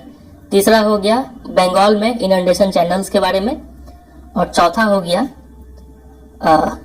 गया आपका ये ड्राई और सेमी ड्राई रीजन्स में जो एग्रीकल्चरल फील्ड है इसको स्टोरेज स्ट्रक्चर की तरह यूज किया जाता था, ठीक है। तो यहाँ पे 4 है, कोई भी 3 आपको लिख देना है इस क्वेश्चन के आंसर में, ठीक है। चलिए अब आगे हम मूव करते हैं। आगे जो हम यहाँ पे देखे थे, ये जो हम आपको बोले थे कि इसके बारे में हम डिटेल में स्टडी करेंगे, roof top rain water harvesting. चलिए अब इसको स्टडी करते हैं। देखिए यहाँ पे लिखा है, होता क्या है कि राजस्थान का जो सेमी एरिड और जो एरिड रीजन्स है, खासकर से बीकानेर हो गया, पहालोड़ी हो गया और बाड़मेर हो गया, यहाँ पे लगभग सभी घरों में ट्रेडिशनली एक अंडरग्राउंड टैंक बना हुआ है, जिसको लोकल लैंग्वेज में टंकास कहते हैं, फॉर स्टोरिंग ड्रिंकिंग वाटर। समझे कि नहीं, ये पहला पॉइंट। देखिए अब ये टैंक्स जो होते हैं ना, इनका साइज लगभग एक बड़े रूम के जितना भी हो सकता है, ठीक है। फिर आगे लिखा है, यहाँ पे टैंक्स का डायमेंशन दिया है, तो ये तो नहीं याद करना है आपको। The tanks were part of the well-developed rooftop rainwater harvesting system and were built inside the main house or the courtyard. ये जो जो मेन यहाँ पे रेन वाटर हार्वेस्टिंग सिस्टम जो है उसको क्या कहते हैं, roof top rain water harvesting. ठीक है, ये मेन सिस्टम है। ये जो टैंक्स है टंकास, ये सिर्फ इसका एक पार्ट है, मतलब। और ये टैंक्स बनाया कहा जाता है, देखिए inside the main house, main घर के अंदर में या फिर आंगन में ये टैंक्स को बनाया जाता है। They were connected to the sloping roofs of the house through a pipe. देखिए ये मान लीजिए घर है, ठीक है, तो ये तो इसको क्या बोलेंगे, स्लोपिंग रूफ बोलेंगे। तो यहाँ पे जो भी पानी गिर रहा है उसको एक पाइप के थ्रू कलेक्ट करके, उस पाइप के थ्रू घर के नीचे क्या होता था, एक टैंक बना हुआ है जिसको क्या बोलते हैं, टंकास बोलते हैं। ठीक है, उस पाइप के थ्रू ये जो सभी बारिश का पानी है वो इस टंकास में स्टोर होता है। ठीक है, देखिए आगे पढ़ते हैं और अच्छे से समझ में आएगा आपको। Rain falling on the roof top, जो छत पे पानी गिर रहा है उस पानी को, वो पानी क्या करता है, ट्रैवल डाउन द पाइप, वो पाइप के थ्रू ट्रैवल डाउन करता है and was stored in this underground tankas, और इस अंडरग्राउंड टंका में स्टोर हो जाता है। ठीक है, और लोग क्या करते थे, जो the first spell of rain है, जो पहला बारिश है ना, वो उसको यूजुअली कलेक्ट नहीं करते थे, क्योंकि हमें पता है, आप खुद भी ऑब्जर्व किए होंगे कि जो बहुत दिन बाद जब बारिश होता है तो वो बारिश का पानी थोड़ा मैला होता है, क्योंकि उसमें डस्ट पार्टिकल्स और भी पोल्यूशन का अलग अलग पार्टिकल्स होता है। तो पहला स्पेल ऑफ रेन को कलेक्ट नहीं किया जाता था, as this would clean the roof और पाइप्स। छत के ऊपर भी बहुत ज्यादा डस्ट होता है, तो वो सब गंदा पानी को कलेक्ट नहीं किया जाता है। ठीक है, इसके बाद जो सब्सिक्वेंट शावर है, जब भी अब बारिश हो रहा है तो उसका जो रेन वाटर है उसको कलेक्ट किया जाता था, और कहाँ स्टोर किया जाता था, टंकाज में। समझे कि नहीं यहाँ तक? चलिए अब यहाँ पे कुछ डायग्राम के थ्रू भी बताया गया, इसको भी एक बार देख लेते हैं। देखिए ये भी एक roof top rain water harvesting का सिस्टम है। यहाँ पे हैंडपंप के थ्रू रिचार्ज किया जा रहा है। यहाँ पे छत पे जो भी पानी गिर रहा है उस पानी को एक पाइप के जरिए लाया जा रहा है। ठीक है, पाइप के जरिए लाके और यहाँ पे फिल्टर किया जा रहा है, सैंड और ब्रिक्स डाल के यहाँ पे पानी को फिल्टर किया जाता है, और उसके बाद एक यहाँ पे कल है, और उस कल के थ्रू जो पानी है नीचे ग्राउंड वाटर में चला जाता है, और इस ग्राउंड वाटर रिचार्ज होने में हेल्प मिलता है। ये हो गया एक तरीका। फिर एक और तरीका यहाँ पे दिखाया गया है। यहाँ पे हम रिचार्ज कर रहे हैं with the help of dug well, कुएं के हेल्प से रिचार्ज कर रहे हैं। बारिश का पानी यहाँ पे आ रहा है। फिर एक बार पढ़ लेते हैं तो आपको और अच्छे समझ में आएगा। देखिए यहाँ पे लिखा है, number 1, roof top rain water is collected using a PVC pipe. ये एक पीवीसी पाइप है, एक टाइप का प्लास्टिक होता है, उस पाइप के थ्रू इस पानी को कलेक्ट किया जा रहा है। ठीक है, filtered using sand and bricks, यहाँ पे सैंड है और ब्रिक्स है, उसके थ्रू इस पानी को फिल्टर किया जाता है। फिल्टर करने का बाद the underground pipe takes water to sump. Sump एक टाइप का गड्ढा होता है। ठीक है, तो ये पानी को एक गड्ढे में डाला जाता है ताकि लोग उसको इमीडिएट यूज कर पाए, तुरंत जो वाटर का नीड है वो उससे पूरा हो जाता है इस गड्ढे वाला पानी से। ठीक है, फिर एक वक्त आएगा जब ये गड्ढा सम्प भी भर जाएगा, तो उस सम्प को भरने के बाद जो एक्सेस वाटर होता है उस एक्सेस वाटर को एक कुएं में डाल दिया जाता है। ठीक है, देखिए कुआं में डाल दिया गया, और इस कुआं के through the water from the well recharges the underground. ठीक है, जो अंडरग्राउंड जो वाटर है इस कुएं के थ्रू रिचार्ज हो रहा है। ठीक है, इसका पानी बढ़ता चला जाएगा। Take water from the well later, और बाद में जब इस सम का पानी खत्म हो जाए आप इस कुएं से पानी निकालना शुरू कर दीजिए। ठीक है, तो ये दोनों ही जो है rain water, roof top rain water harvesting ही है। बस डिफरेंस क्या है कि यहाँ पे हैंडपंप का यूज किया जा रहा था और यहाँ पे एक कुएं का यूज किया जा रहा है। समझे कि नहीं? चलिए, ये तो बस ऐसे समझाने के लिए था। आपको एग्जाम के लिए जो पॉइंट्स तैयार करना है वो पूरा ये तैयार करना है। एक बार रिकैप करें तो राजस्थान का जो सेमी एरिड और एरिड रीजन है, खासकर से बीकानेर, पहलोड़ी और बाड़मेर, यहाँ पे लगभग सभी घरों में अंडरग्राउंड टैंक्स बना हुआ है जिसमें ड्रिंकिंग वाटर को स्टोर किया जाता है। ठीक है, ये टैंक्स का साइज एक बड़े रूम के इतना हो सकता है। ये टैंक्स क्या है, जस्ट एक पार्ट है roof top rain water harvesting system का, और ये इनसाइड द मेन हाउस या फिर कोर्टयार्ड में बनाया जाता है। ठीक है, इस टैंक्स को मतलब एक पाइप्स के थ्रू कनेक्ट किया जाता है छत को और इस टैंक को। ठीक है, फिर जो रेन है जो छत पे गिर रहा है उसको एक पाइप के थ्रू इस टैंक में स्टोर किया जाता है। पहला जो बारिश का लहर है उसको नहीं कलेक्ट किया जाता है, और उसके बाद जो सब्सिक्वेंट शावर है उसको कलेक्ट किया जाता है। समझे? तो ये हो गया पूरा roof top rain water harvesting का सिस्टम। समझे कि नहीं? बहुत अच्छे से तैयार कीजिएगा। अब हम बताएंगे क्वेश्चन कैसा आएगा इसके ऊपर। अब बात करते हैं इसका एडवांटेज क्या है। इतना जो हम तामझाम किए इससे फायदा क्या मिल रहा है, तो फायदा यही है। देखिए लिखा है, the rain water can be stored in the tankas till the next rainfall, making it an extremely reliable source of drinking water when all other sources are dried up, especially particularly in the summers. खासकर से गर्मी के time में जब और सभी जो पानी के सोर्स है वो जब सूख जाते हैं, तो ये जो टंका में जो पानी है ना, ये पानी एक काफी रिलायबल सोर्स होता है पीने का पानी उपलब्ध कराने के लिए। ठीक है, जब तक कि नेक्स्ट बारिश ना हो जाए। तो ये हो गया पहला इंपॉर्टेंस इसका, ठीक है। काफी reliable source of drinking water provide करता है ये टंकास।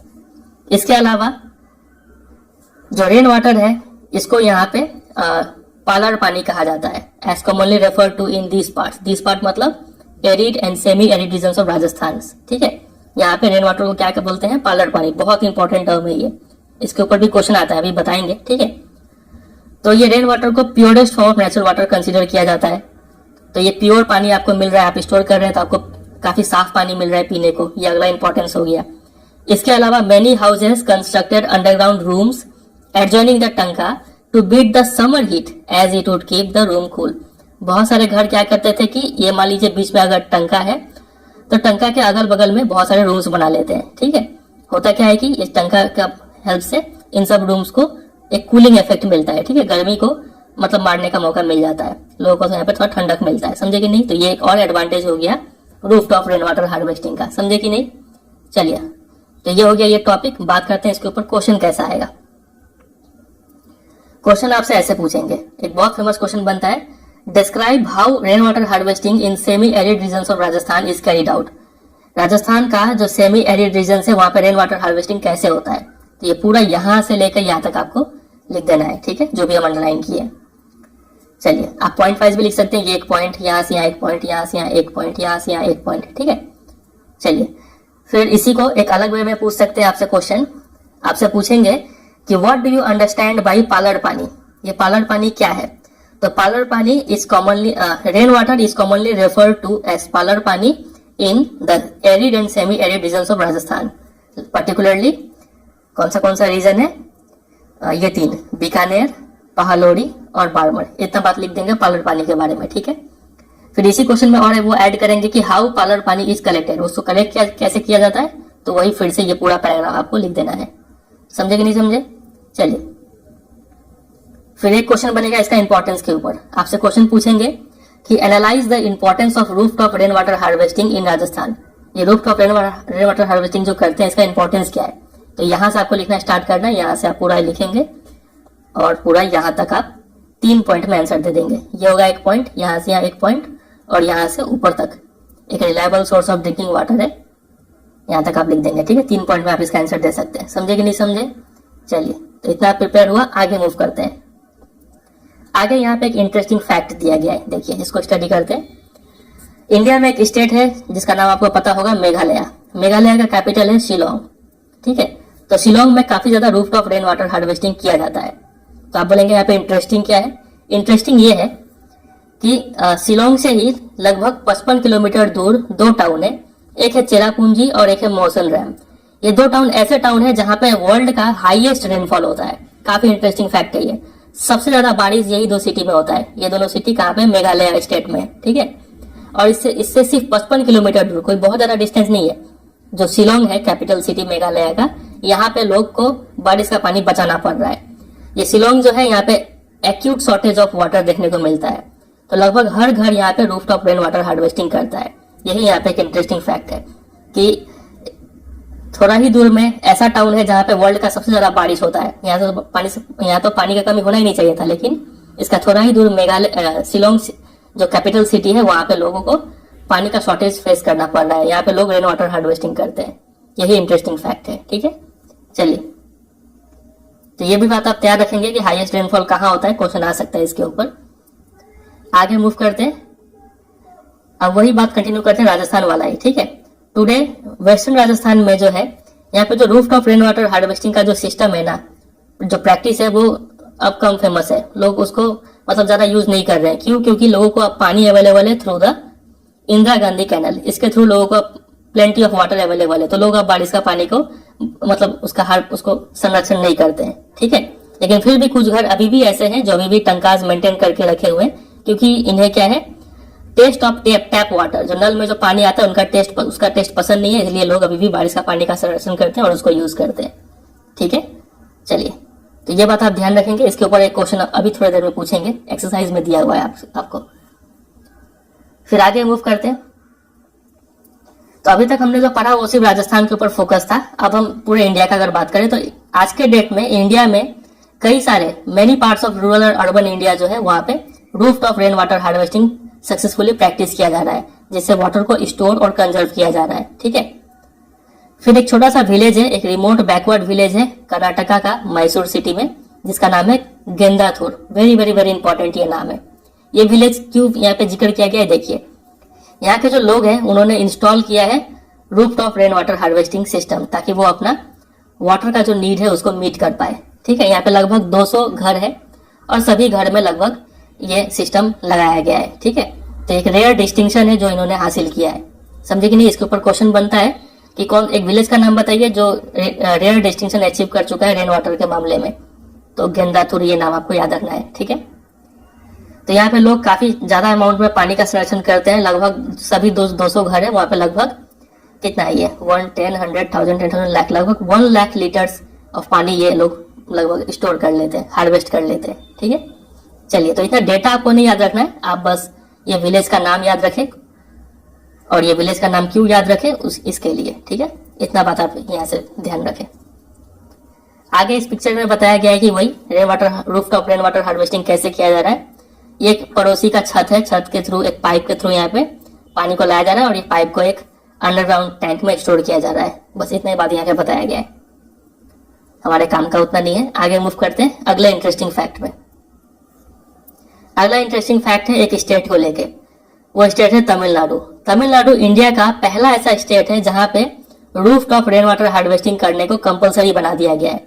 यहाँ की गवर्नमेंट ने बोला है कि आपको सब घर में rooftop rain water harvesting system लगाना पड़ेगा। ठीक है, अगर कोई नहीं लगाता है तो आपके खिलाफ कानूनी कार्रवाई किया जा सकता है, आपको पनिश किया जा सकता है। ठीक है, तो ये नाम आप याद रखेंगे। इसके ऊपर भी क्वेश्चन बनता है, आपसे पूछेंगे कि in which state it is compulsory to install rooftop rain water harvesting system at homes. तो इसका आंसर होगा तमिलनाडु। ठीक है, चलिए, तो इतना ही था रेन वाटर हार्वेस्टिंग के बारे में। एक और सिस्टम है जिसका जिक्र यहाँ पे किया गया है, इसको बोलते हैं बैम्बू ड्रिप इरिगेशन सिस्टम।